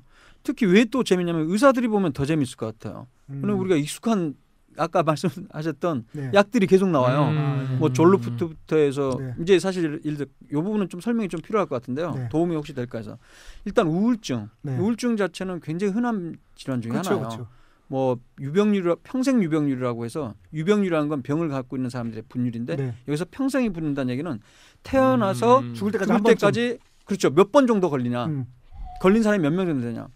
보고마다 다양한데 최소 10%부터 많으면 20-30% 이상까지로 보고가 되고 있어요. 그러니까 누구나 걸릴 수 있다는 거죠. 근데 그 정도 네. 그렇죠. 근데 그 정도가 차이가 있기 때문에 정도가 심하지 않으면 굳이 뭐 신경정신과적인 치료 약물 안 해도 나는 경우는 많거든요. 근데 우울증이라는 건 기본적으로 증상이 군이 여러 가지가 있는데 네. 혹시 청취자분들 들으시는 분들이 이 증상 중에 2개 다 있으면 이거는 우울증 가능성이 상당히 높다 이런 건데 2가지예요. 증상. 첫 번째 말 그대로 최근 들어 한 2주 전부터 2주 이상 우울한 느낌이 있다. 우울한 느낌. 일단 있다. 그러면 일단 좀 주의가 필요하고 그다음에 두 번째 의욕을 잃는 거예요. 평소 하던 일에 의욕을 잃는 거. 로스 오브 인터리스트 그래서 그 2가지 중에 하나가 있으면 약간의 가능성이 있지만은 2개가 있다면 좀 높을 수가 있고요. 그다음에 우울증의 가장 대표적인 건 아까 얘기했지만 이 2가지 증상 중에는 하나가 보통 있어야 되고요. 네. 나머지 수면 장애가 있는데 잠을 더 못 자는 경우도 많지만 잠을 더 많이 자는 너무 경우도 많이 있어요. 반대로 이제 식욕이 떨어진다고 하잖아요. 우울증. 반대로 더 먹어갖고 식욕이 증가하는 경우도 있어요. 폭식증이라고 하는. 그럴 수도 있고요. 그다음에 이제 여러 가지 이제 뭐 집중력이 감소되고 안절부절하고 네. 어떤 일을 하는 데 있어서 결정을 잘 못해요. 그러니까 자기 하던 일에 또 흥미를 잃게 되고 사람들 보기가 미안해지는 거예요. 그래서 죄책감을 갖게 돼요. 네. 그게 더 심해지면 이제 나중에 이렇게 사는 건 사는 게 아니야. 사는 게 의미가 없어진다. 그래서 이제 죽음을 선택했고 자살을 할 수가 있는 거죠. 자살에 대한 생각을 가질 수도 있고 그걸 시도를 해서 행동을 할 수도 있는 거죠. 그래서 이런 여러 가지 군들이 있는데 그걸 다 증상을 갖춰줘야만 우울증은 아니고 이 중에 뭐 한 5가지 이상 되면 우울증이 있다 뭐 이렇게 진단을 했는데 어쨌든 우리 그 영화에서도 보면 주인공이 우울증으로 해서 치료를 받잖아요. 네네. 그럼 치료를 받는데 어떻게 되느냐. 사실 우울증 신경정신과 질환들에 대해서 많은 사람들이 오해하는 게 그거 상담 많이 하고 심리치료 받아야 되는 거 아니냐 그런데 물론 상담과 심리치료도 중요하지만요. 가장 중요한 건 약물치료예요. 약물치료가 거의 뭐 70-80% 이상이다 이렇게 해도 과언이 아니에요. 그래서 보통 우울증 진단되면 약을 먹는 게 제일 중요합니다. 그래서 약을 쓰면 보통 3주에서 4주 이내에 효과가 나타나기 시작하고 대개 증상 보통 한 6개월 정도 약물치료를 하면 대개 한 80% 이상은 낫습니다. 그런데 이전까지 50년대 이후부터 이제 쓰던 약들은 3환계 항우울제 그래서 네. 항우울제라는 게 우울증을 네. 치료하는 약물인데 그중에 3환이라는 거면 고리가 3개라는 뜻이에요. 네. 화학 구조가 네. 링이. 근데 3환계 항우울제 대표적인 게 뭐 아미트립틸린, 이미프라민 뭐 이런 여러 가지 약들인데 네. 이런 약들의 부작용이 좀 심해요. 입이 엄청 마르고 그다음에 변비도 많이 생기고 그러니까 주로 이제 항콜린 효과 그러니까 안티콜리너직 이펙트 그러니까 항콜린성 효과 때문에 네. 전반적으로 침이 마르고 소변도 잘 안 나고 변비도 생기고 이런 것들이 굉장히 심해요. 네. 그런데 최근 들어 한 90년대 중후반부터 SSRI 계통이 본격적으로 나오기 시작했습니다. 8, 90년대 이후로. 네. SSRI가 뭐냐면 3환계랑 달리 Selective Serotonin Reuptake Inhibitor. 그러니까 선택적 세로토닌 재흡수 억제제 이렇게 돼요. 참고로 우울증은 왜 생기냐? 세로토닌 얘기가 거의 영화에도 한번 나오잖아요. 그 얘기 나올 거예요. 이거 알아듣는 게 지금 세로토닌밖에 없어서 네. 그거 나오니까 셀렉티브는 알잖아요. 셀렉티브 선택의 선택적 형성, 선택적 세로토닌 리업테이크는 업테이크는 흡수인데 리업테이크니까 재흡수예요. 네. 재흡수. 이니비터는 저해제라는 뜻이에요. 저해하는 역할, 방해하는 역할은. 그러니까 뭐냐면 우울증의 원인은 여러 가지가 있어요. 근데 네. 아직도 단일 요인은 아니에요. 유전적인 요인도 있고 환경적인 요인도 있고 네. 남편 때문에 그럴 수도 있고 부인 때문에 그럴 수도 있고 애들 때문에 그럴 수도 있고 여러 가지 요인이 있는데 공통적인 건 뭐냐면 뇌 안에 신경 전달 물질 중에 방금 얘기한 세로토닌, 에피네프린, 노에피네프린, 도파민 이런 신경전달 물질 군들이 낮아져 있어요. 우울증 환자는. 근데 반대로 이런 신경전달 물질의 역할은 뭐냐면 기분을 뜨게 하거나 정상적으로 만드는 거예요. 네네. 이런 물질이 적기 때문에 우울해지고 이런 자반의 증상들이 일어나는 거예요. 근데 이 약은 원래 신경 그 전달 물질들을 보면 신경 그 말단 부위에서 네. 세로토닌이 방출이 되고 또다시 이게 재흡수가 돼요. 세로토닌 같은 네네. 경우가 재흡수되게 되면 혈중 농도가 떨어지는 거예요. 뇌 안의 농도가. 근데 그걸 막아주는 게 SSRI 계통이에요. 그게 대표적인 게 졸루푸트라는 약도 나왔고 프로작이라는 약 우리 잘 아는 프로작, 졸루푸트, 렉사프로 뭐 이런 게 가장 대표적인 SSRI인데 지금 현재 이걸 제일 많이 씁니다. 전 세계적으로. 왜 그러냐면 하루에 한 번 혹은 두 번만 먹어도 되고요. 그 전 거는 사망계 항우울제는 하루에 두 번, 세 번 먹고 양도 많아요. 그리고 부작용도 심하고 끊기도 좀 쉽지 않고. 근데 이거는 부작용도 별로 없어요. 부작용이 있으면 그게 이제 소화장애나 속이 울렁거려. 그래서 근데 그걸 오히려 살 빼는 약으로도 그래서 많이 쓰는 거예요. 그게 프로작이. 이런 만큼 아주 좋은 약들인데 거기에 이제 아블릭스라는 약이 나왔잖아요. 다른 약들은 다 진짜인데 이 아블릭스라는 약은 그 픽셔널 메디신 그래서 영화를 위해서 만드는 약이죠. 그런 약들은 굉장히 많습니다. 영화를 위해서 만드는 약. 근데 그 광고나 이런 거 보면 진짜 선전한 거 똑같이 착하게 만드는데 근데 이 약의 부작용이 바로 슬립 워킹 그래서 몽유병이에요. 몽유병은 잘 아시다시피 뭐 간단한 거예요. 그냥 자다가 일어나갖고 마치 깨어있는 것처럼 움직이는 거죠. 걷고 운전도 하고 별의별 행동도 하고 음식도 만들고 영화에서처럼 막 음식 만들고 심지어 사람을 그럴 가능성도 완전히 배제는 못하죠. 사실은. 그게 완전히 그 비현실적인 거는 아닐 수도 있다고 저는 생각합니다. 근데 이런 몽유병을 유발하는 요인 중에 신경장치과 약물들이 일부가 이런 것들을 유발하기도 합니다. 그렇기 때문에 이 설정 자체는 전혀 말이 안 되는 게 아니라는 거죠. 그리고 이제 우리가 수면에 대해서만 제가 좀 얘기하고 조금 정리를 할게요. 우리가 잠을 자게 되면 단계가 있습니다. 1, 2, 3, 4단계가 있어요. 좀 더 깊어지는 거예요.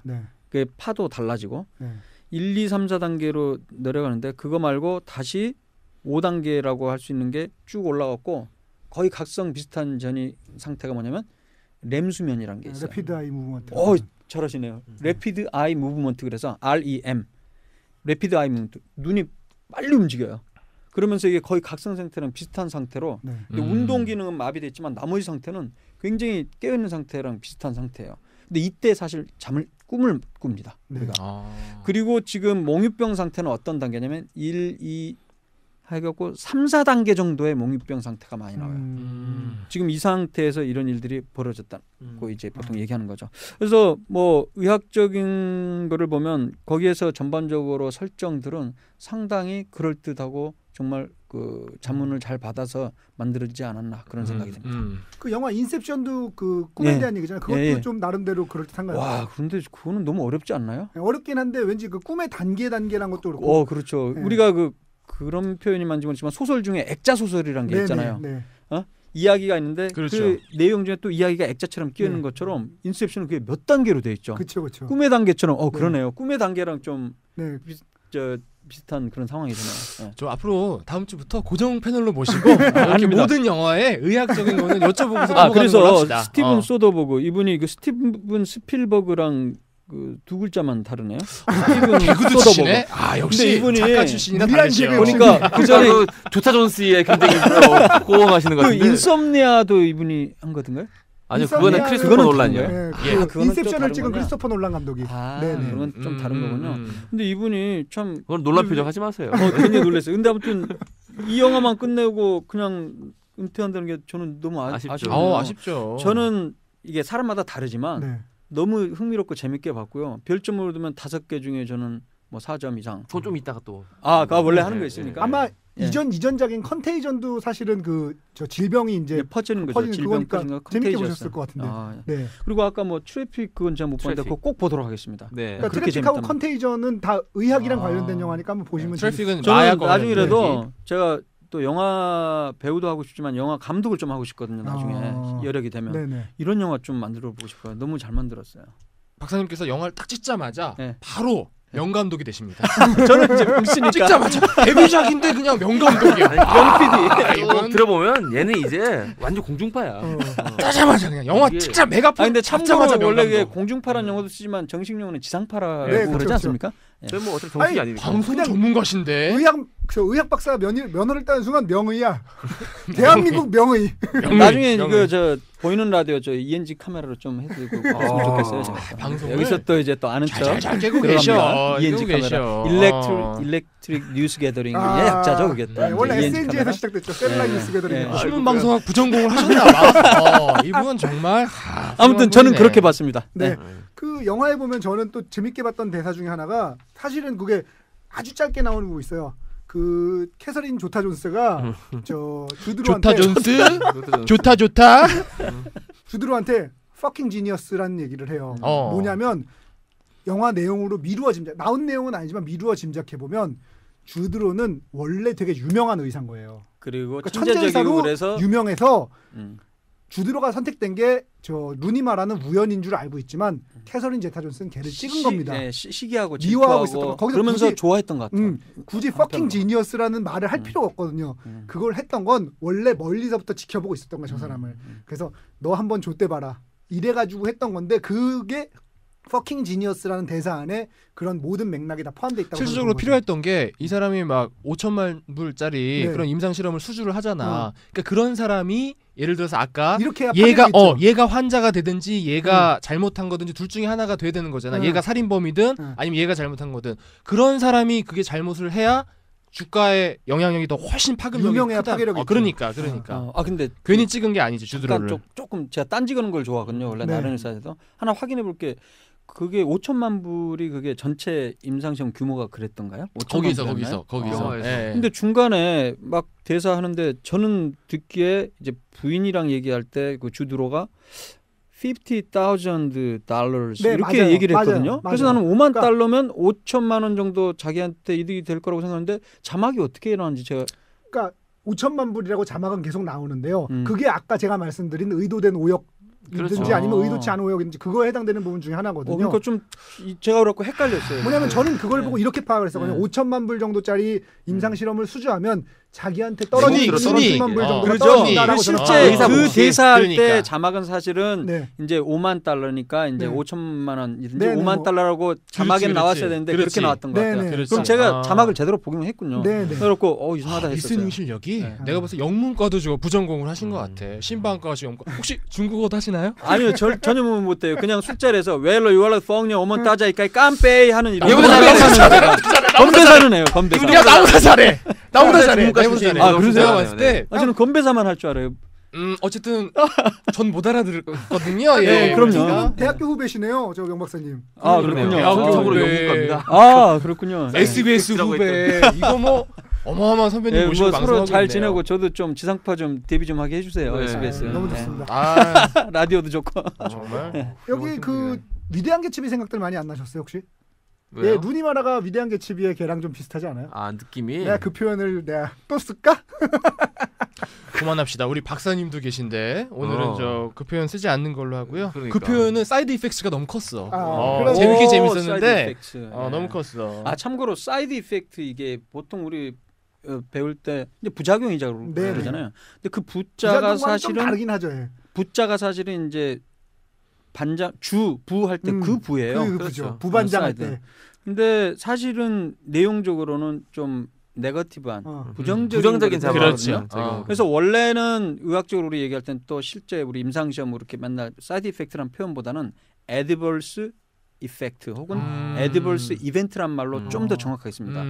그래서 왜냐하면 이제 부작용 그러면 또 다른 그 작용이 아니냐 이렇게 물론 그게 맞는데 사실은 좀 부정적인 의미에서 adverse 이벤트란 말을 좀 더 많이 쓰는 경향이 있긴 실제 합니다. 한자로는 부반장 할 때 부자를 쓰고 있어요. 근데 우리가 머릿속에는 아니부자나 아니불자 부정할 때의 그런 의미로 우리가 부작용을 받아들이거든요. 근데 의학적으로는 실제로 그래서 좀 더 adverse 부정적인으로 아예 탁 집어서 그런 용어를 더 많이 사용하긴 합니다. 어쨌든 저 62회 중에서 영어와 중국어에 대해서 이렇게 많이 공부해 본 적은 처음이네요. 저는 또 이 영화 보면서 문제의식 중에 하나 그거였어요. 용어가 편견을 조장하는 건지 아니면 편견이 용어를 오염시키는 건지에 대한 문제가 있거든요. 예를 들면 그 정신분열증이라는 이 용어가 사실은 편견을 조장한다고 해서 일본에서는 몇 년도인가 하여튼 그 2000년대 초반인가 90년대 후반인가부터 통합실조증이라는 말을 쓰고 있고요. 우리나라도 몇 년 전부터 이제 조현병이라는 말을 쓰고 있는데, 그러니까 그 왜 장애인, 장애자, 장애우 뭐 이런 그 용어들도 마찬가지지만 결국은 용어가 잘못됐기 때문에 인식이 물드는 게 아니고 물들어 있는, 그러니까 인식이 용어를 물들이는 게 아닌가 이런 생각이 좀 들었거든요. 어떻게 생각하세요? 사실 뭐 그 배경을 보면 일단 우리나라도 얼마 안 됐어요. 2년 전에 2011년도에 네. 조현병이라고 이름을 바꿨어요. 스키조프레니아 말하는 건가요? 예, 스키조프레니아라고 영어로 얘기하는데 네. 그게 정신분열병이거든요. 네네. 말 그대로 정신분열병은 정신이 완전 분열돼 있는 거거든요. 근데 이 정신분열 자체란 의미가 너무 직접적으로 네. 우리나라 사람들한테는 너무 부정적으로 다가오니까 네.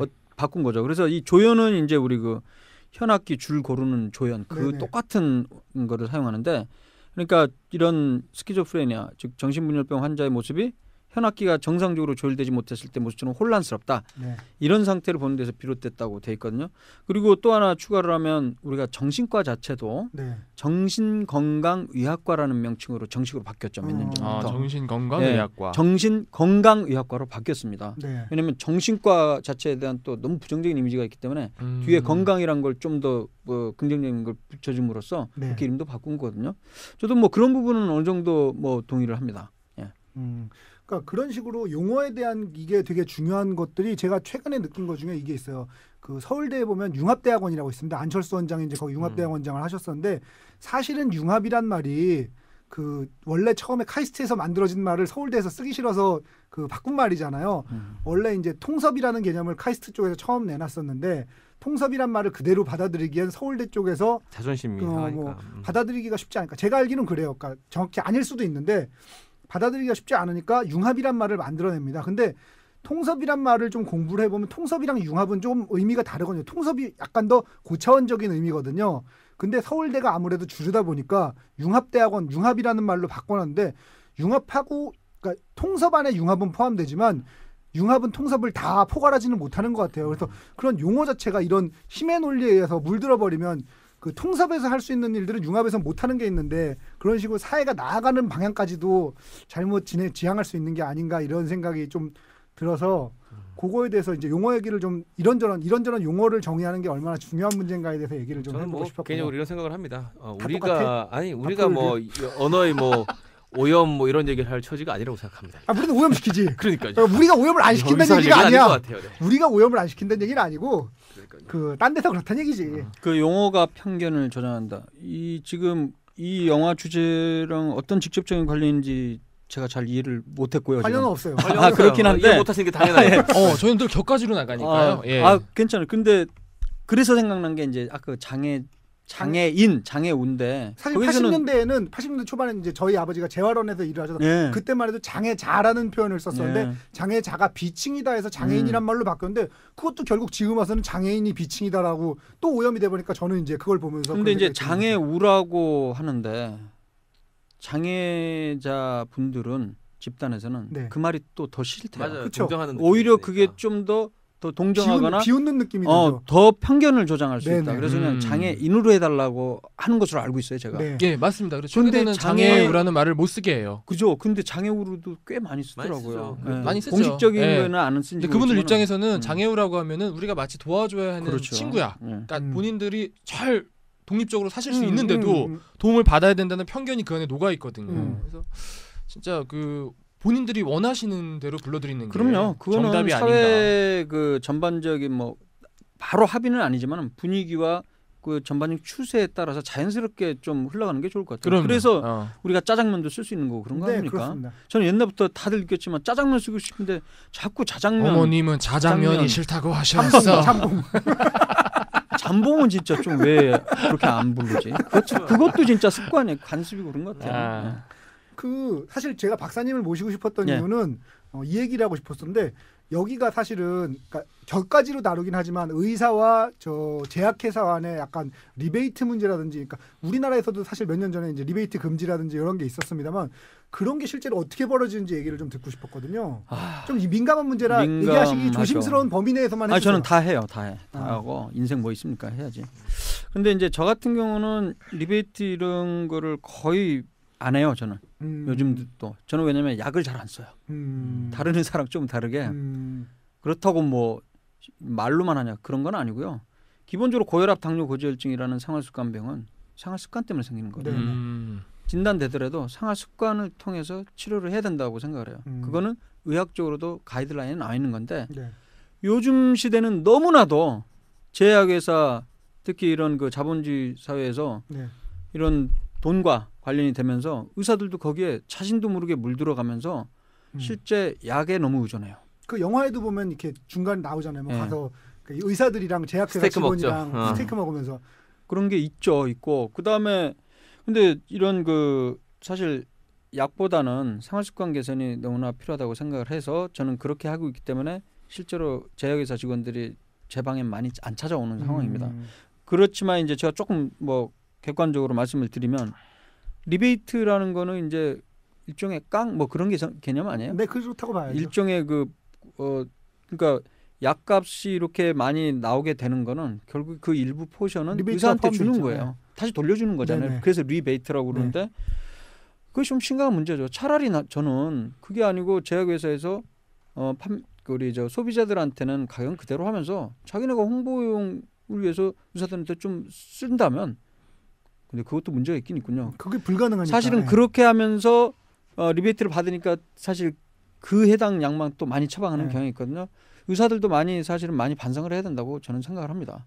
그러니까 네. 이게 개인적인 독성의 문제에 맡기기엔 약간 구조적인 문제라서. 그렇죠. 그러니까 그래서 그나마 쌍벌제라는 게 도입이 되면서 옛날에는 이제 제약회사만 처벌했는데 지금은 이제 의사도 처벌하기 때문에 정말 놀랍게 최근 3, 4년 동안 이런 리베이트가 굉장히 많이 없어졌어요. 그리고 보통의 경우 이제 학술 대회 1년에 한두 번씩 하게 되면 이게 제약회사에서 부스 만들어 갖고 또 여러 가지 그 뭐 자기네가 돈 투자했고 의사들에게 작은 거지만 그런 여러 가지 이제 리워드 보수 같은 게 있거든요. 거기서 이제 캐서린 제타 존스가 마치 까먹었다는 듯이 일부러 알고 있지만 아브릭사 볼펜을 건네줘요. 그런 데서 이제 부스에서 받는 그런 물품들 있죠. 아브릭사가 새겨진 볼펜을 주면서 아 맞아 이거 한번 써보라고 이렇게 지금도 있긴 있어요. 지금도 있는데 그게 좀 큰 거는요. 어떤 게냐면 미국 제가 세계 가정의학회 한 7, 8년 전에 갔을 때 9년 전에 갔을 때 보니까 와, 그거는 뭐 CD 있죠. CD 플레이어도 그냥 주고 굉장히 한 몇만 원짜리도 바로바로 그냥 부스에서 주고 그랬어요. 그러니까 그런 돈이 또 결국에 또 시청자 그렇죠. 시청자는 거 그렇죠. 약값에 포함이 되는 거죠. 네. 그렇지만 제가 미리 다시 말씀드리면 이런 쌍벌제 규정을 그래도 잘 도입을 해서 저는 많이 좋아졌다고 생각을 합니다. 예. 근데 그거에 의사들은 핵심은 그거는 제가 그 얘기를 합니다. 사실 의사들이 약이 너무 많잖아요. 또 그러니까 신약들에 대한 정보를 또 제약회사 직원들로부터 받는 경우가 많아요. 그런 측면이 물론 우리가 있죠. 그 논문도 보고 최신 지견들을 해야 되지만 그러니까 어떤 제약회사가 열심히 하는 거에 따라서 자신의 어떤 처방의 패턴도 좀 변화받는 경우가 굉장히 많아요. 그러니까 사실은 저희도 고백을 하자면은 하루에 몇십 곡의 곡이 저희의 그 데이터 시스템에 들어오게 됩니다. 근데 보통 이제 몇십 곡 하루에 몇십 곡 몇백 곡이 이렇게 들어오는 상황에서 저희도 모니터링을 100% 하지는 못해요. 그렇죠. 근데 아무래도 어떤 이제 매니저가 들고 와서 새로운 노래가 이렇게 들고 왔다고 얘기를 설명을 해주면은 그 노래를 다른 노래보다는 먼저 모니터링을 하게 되는 누구나 사람이니까 어쩔 수 없는 그런 부분이 있는데 다만 지켜야 될 선은 분명히 PD가 모니터링을 하고서 좋은 노래라고 판단이 됐을 때 선곡을 해야 된다는 거죠. 마찬가지로 의사 선생님들도 당연히 그런 유혹을 받고 하겠지만은 적어도 그 약에 대해서 조금이라도 검사를 해보시고 비교를 해보시고 어떤 약이 더 환자에게 좋은지를 판단하시고 처방을 하시는 게 그럼요. 지켜야 될 그 마지막 도리가 아닌가 생각이 저는 들어요. 그런 거에 대한 문제 의식을 내는 사람 중에 제일 조심스럽게 이제 비판하는 분들은 뭐냐면 그거를 의사들이 썩었다 이런 식으로 접근하면 안 되고 이거를 구조적인 문제를 개선을 해야 되는 건데 마치 의사들이 썩었고 의사들이 돈 받아 처먹느라고 뭐 어쩌고저쩌고 이런 식으로 접근하니까 개인의 덕성의 문제로 그거를 접근하시는 분인데 그거는 문제 해결에도 도움이 안 되고 실제적으로 그게 뭐 뭔가를 바꾸지도 못해요. 결국은 실제로 그렇지도 않고 그러니까 그 구조를 좀 바꿔줘야 돼요. 사실은. 결국은 구조를 바꿔야 돼요. 예를 들면 좀 전에 말씀하셨던 쌍벌죄라든지 이런 것들에 대한 그러니까 그 구조적인 그 변혁을 가져옴으로써 그런 게 불가능하게 만들어버리는 게 훨씬 더 중요한 문제예요. 근데 그 법과 제도라는 게 되게 무서운 게 우리 회사도 지금 12층 엄청 덥잖아요. 네네. 에어컨 키지 말라고 하니까 확 줄였잖아요. 네. 그런 것처럼 이 쌍벌죄 때문에 그 퍼센티지가 엄청나게 급감을 했다고 하더라고요. 그런 부분에 있어서 부인으로 짐작되는 분이 그런 얘기 하시는가요? 부인으로 만든 분이 부인으로 꾸민 분이 그 조금 그 영화에서 우리나라 현실이랑 차이가 나는 것 중에 하나는 그 영화에 보면 계속 그 의약품 광고 텔레비전에서 나왔다 이러잖아요. 네. 근데 우리나라는 그런 거 못 보죠. 광고가 맞습니다. 예. 우리나라는 일반 의약품은 광고가 가능한데 네. 지금 이런 거 신경정신과 약물들 웬만한 건 다 전문 의약품이기 때문에 이런 거는 저희가 사실 광고를 못 하게 됐어요. 그 차이는 있는 것 같습니다. 제가 이제 종편에 대한 문제의식이 있는 분들이 많이 있는데 좀 전에 채널A 얘기를 하셨지만 종편이 처음에 도입될 때 우리가 마치 뭔가를 할 수 있는 것처럼 얘기를 한 다음에 실제로 허가가 난 다음부터는 특혜를 달라고 막 이런저런 특혜를 요구했어요. 그 특혜 중에 이제 황금 채널을 달라. 그래갖고 그 공중파들 사이사이에 있는 홈쇼핑 채널 빼고 자기가 들어가겠다. 그리고 두 번째가 생수 광고랑 전문 의약품 광고로 허용해달라. 우리한테만. 그걸 한 쪽에. 지금은 생수 광고랑 전문 의약품 광고가 불법입니다. 할 수가 없게 돼 있어요. 왜냐하면 그거는 전문 의약품 광고가 될 경우에는 그건 심각한 편견을 조장할 수 있기 때문에. 그러니까 우리가 TV에서 보는 뭐 맞다 개보린 이런 것들은 우리가 약국 가서 그냥 약사에게 그렇죠. 주세요라고 했을 때 그냥 주는 일반이고 처방 없이 의사의 처방이 있어야 사는 약들은 지금 TV에서는 볼 수 없다는 그렇죠. 얘기죠. 규제하고 있기 때문에 그렇죠. 그런데 그렇게 사회에 해악을 끼치면서까지 우리한테만 특혜를 달라고 했기 때문에 저는 그때부터 이미 그들은 자기들의 그 정당성이나 존립 기반을 잃은 것이 아닌가 그런 생각이 좀 들었거든요. 심하네 좀. 네. 하여튼 그래서 뭐 그런 문제의식이 좀 있었습니다. 그 자짜가죠. 그 박사님 혹시 저희 거 안 들어보셨죠? 들었어요. 최근에 그 맨 오브 스틸 봤어요. 망작을 들으셨네. 네. 근데 그거 보면서 느꼈던 거는 뭐 드래곤볼 평가하는 그런 회의인지 알았어요. 재밌더라고요. 그런데 만화 전문가시더라고요. 완전 이승훈 PD. 딴 얘기예요. 저희 오늘도 좀 아까 뭐 동경 궤동 얘기만 30분 했잖아요. 근데 혼자서. 대단히 그 아는 게 너무 많은 것 같아요. 저도 그래서 좀 만화 많이 봐야 되겠다 이런 생각을 해봤습니다. 더 이상 보지 마세요, 박사님. 이미 많이 안 예. 이미 지금 의학 전공에다가 신방과 뭐의 약자요, 근데 뭐의 약자인지는 제가 모르는데. 잤냐 안 잤냐의 약자입니다. 그래서 섹스월라. 그러니까 아는데 그게 두 글자로 뭐라고요? 잣. 왜 잣이 되는 거예요? 잤냐? 안 잤냐? 그걸 빨리 발음하니까 잣. 그렇구나. 잤냐? 거기에서는 논쟁이 될 만한 게 있던가요? 몇 가지 있죠. 그런가요? 예. 전 처음에 궁금했던 건 이건 논쟁이 될 만한 거 아니고 처음에 채닝 테이텀이 부인한테 I'm sorry라고 그랬나? 쏘리라고 그랬나 그러잖아요. 그게 빨리 해서 쏘리라고 그랬을까요? 아니면은 안 돼서 쏘리라고 했을까? 부전이라. 안 돼서 그랬겠죠. 빨리 해서일 수 있잖아. 전문용어로 시들어서. 근데 얘기했지만 조루일 수도 있고 그다음에 아예 그 경직도가 갑자기 떨어진 거야. 중에 강직도가 하다가 떨어져서 강직도가 떨어져가지고 시들어서. 그 라마르크의 용불용설이라고 했죠. 4년 여기서 지금 교도소에서 4년을 체류를 하는데 이 4년 동안의 어떤 불용이 결국은 그런 참리적으로 초래한 거죠. 5회 이상 써줘야 돼요. 그럼 이 사람은 임상 실험을 꾸준히 해야지. 또 다른 잣자 뭐 찾으신 거 있나요? 뭐 재밌는 거 없었나? 저는 채닝 테이텀과 캐서린 조타 존스. 자기 와이프 연인이야. 근데 캐서린 조타 존스는 자기 연인 남편이잖아. 묘한 관계거든. 레즈비언이 되니까. 그러니까 캐서린 조타 존스 정도로 이 디자이어로 가득한 여자는 충분히 채닝 테이텀 꼬셔가지고 잤을 수 있어. 게다가 이렇게 몸이 좋은데 모르는 사이였을 것 같아. 그런가요? 근데 채닝 데이텀은 솔직히 저는 약간 존재감이 없는 별로 캐릭터가 확 드러나 보이지 않은 그런 느낌을 받았는데. 그렇죠. 사실 그걸 노린 거고요. 그런 건가요? 네네. 여기서 너무 중요한 인물이 되면 거기서 감정이입이 되면은 그렇군요. 그 영화의 줄거리 방해될 수. 말하자면 채닝 테이텀은 거기서 그 열쇠 건네주는 마세라티만도 못해요. 거기서 이제 마지막에 잡혀가기 직전에 마세라티 키를 딱 넘겨주잖아. 존재감이 없는 거야. 대부분 마세라티보다 못합니다. 당신은 마세라티보다 존재감이 있을 것 같아? 마세라티를 못해.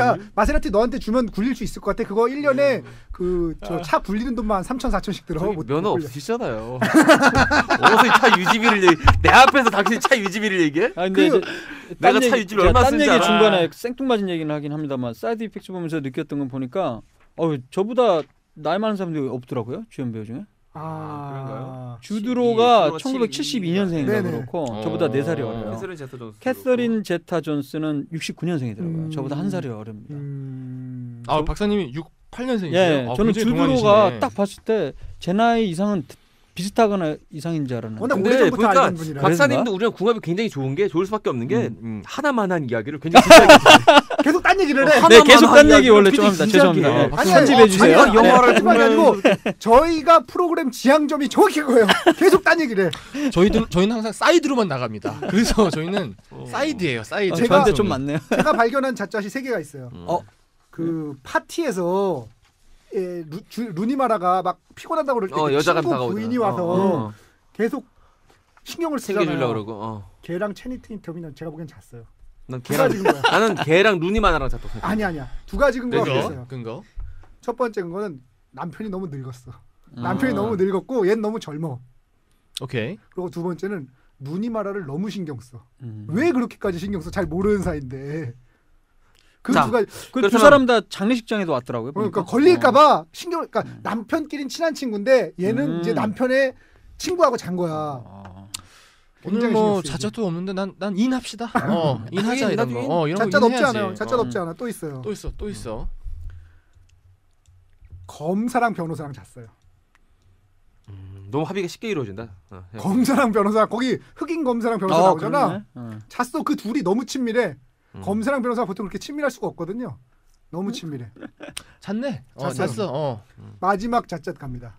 마지막 잣잣은 뭐냐면 채닝 테이텀이 교도소에서 그 동업하기로 한 펀드 매니저랑 잤어요. 너무 열심히 찾아가? 아니 그렇게 호의를 베풀어 줄 이유가 뭐가 있어? 얘가 말하자면 채닝 테이텀한테 굉장히 호의를 베풀어 주잖아요. 뭐 돈도 벌게 해주고 얘만 따라가면 모든 게 다 해결된다는 식으로. 남자였어요, 여자였어요? 남자죠. 남자로 그러니까 남자끼리죠. 나오지 않았어요. 모든 게 다 해결된다는 식으로 부인한테 나만 믿어. 친구가 다 해결해 줄 거야 이렇게 얘기하잖아. 그렇게 잤네. 수미상관으로 아까 맨 처음에 안 되는 것도 해결이 돼. 걔가 딴 맛을 봤네. 빤스 2장 맛을 봤네. 그렇지. 근데 이 잣잣에 대해서는 나중에 어떻게 뭐 확인을 어떻게 하나요? 그런 거 없어요. 그냥 하는 거예요? 확인된 적이 한 번 있어요. 그래요? 감독님이 출연하셔서 다 확인해 주셨어요. 오. 그때 이제 전계수 감독님이랑 러브픽션 찍으신 감독님인데 알죠. 예. 그분한테 이제 제가 물어봤어요. 그 둘은 잤나요? 이러니까 감독님이 한마디 하십니다. 그럼 안 잤겠어요? 참고로 러브픽션 마지막에 엔딩 크레딧에 제 이름 나오는데. 그래요? 저랑 정계수 감독이 개인적으로 굉장히 친해요. 의학 자문을 제가. 진짜요? 그 제작자분이 저 엄영은 대표라고. 엄 대표님은 저랑 굉장히 친합니다. 그 도가니 만드셨던. 더럽게 친한. 그럼 상당히 친한데. 그게 원래 저 도가니. 김한규 원장 아세요 그러면? 잘 모릅니다. 그분하고도 같이 뵀었는데 그분도 정신과 전문이시더라고요. 대박이다. 행복드림. 아니 러브픽션을 하신 거야? 거기 또 자문을 하신 거야? 깨알같이? 근데 의학적인 자문은 아니었고 그냥 정계수 감독 이렇게 좀 피곤하고 많이 스트레스 많이 받으셔서 제가 좀 의학적인 그런 자문을 해주시는 적이 있어요. 굉장히 스트레스 많이 받잖아요. 그렇죠. 로케 하면서 그랬던 적이 있었습니다. 엄 대표님하고 왔습니다. 어쨌든 뭐 다음 주부터 고정으로 모시는 걸로. 뭐 자주 불러주십시오.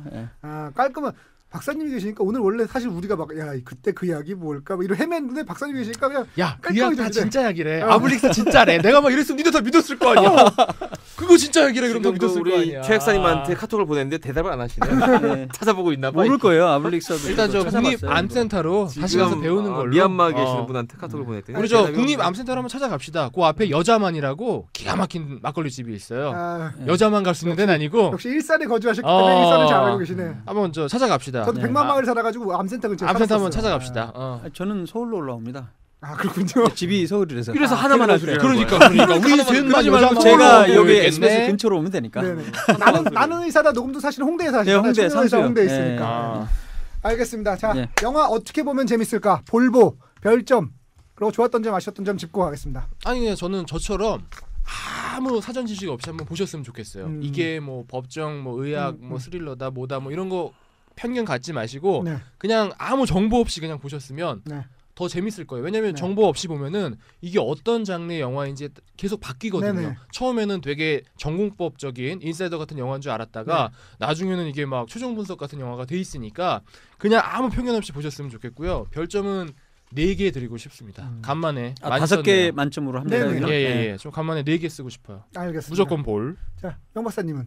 네, 저는 아까 말씀드렸듯이 4개 약간 이상인데 네. 저는 네이버 평점을 기준으로 좀 했으면 좋겠어요. 제 개인적으로 오늘만 저는 네네. 보통 이제 네이버 평점 역대 평점 순위 1위가 9.4인가 5 정도가 되는데 요거는 한 8.8 정도 이상 되지 않을까. 그러면 4개. 네, 제가 재수해서 88이니까 8.8 정도로. 4개 반 정도.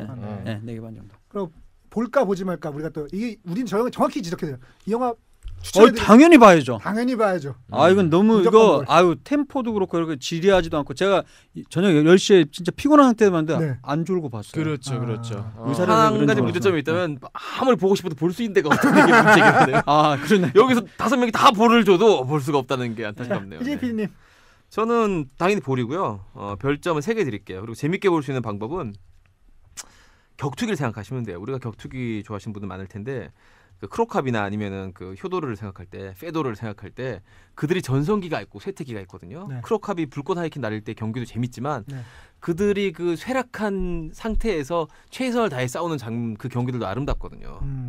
효도르가 정말 얼음 파운딩 날릴 때도 재밌지만 지친 효도르가 최선을 다해 싸우는 경기도 재밌거든요. 트래픽을 보시고 이런 영화를 찍어도 전성기에 이런 영화를 만들어서 사람인데 이 사람이 은퇴 직전에 만든 이 영화는 어떨까? 은퇴 경기라고 생각하시고 보시면 감회도 새롭고 보는 맛도 있을 것 같습니다. 관용도 생기고 그 정도? 알겠습니다. 저도 볼 드리고요. 볼.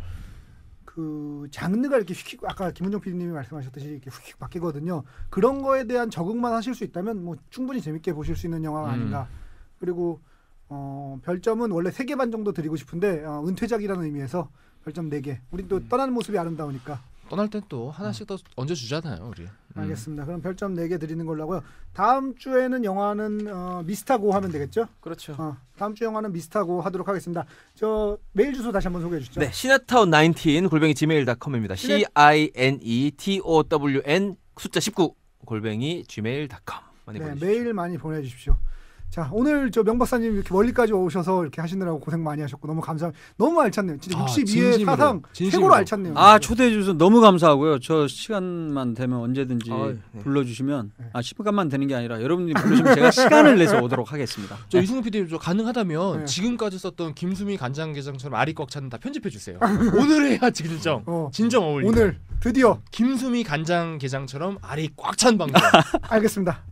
풍문으로 듣는 방송, 간접 광고가 가능한 야매 방송, 월급쟁이들의 애환이 담긴 방송, 명승권 덕분에 김수미 간장게장처럼 알이 꽉 찬 방송, 시네타운 1962회 이만 마치겠습니다. 여러분 다음 주에 또 만나요. 안녕.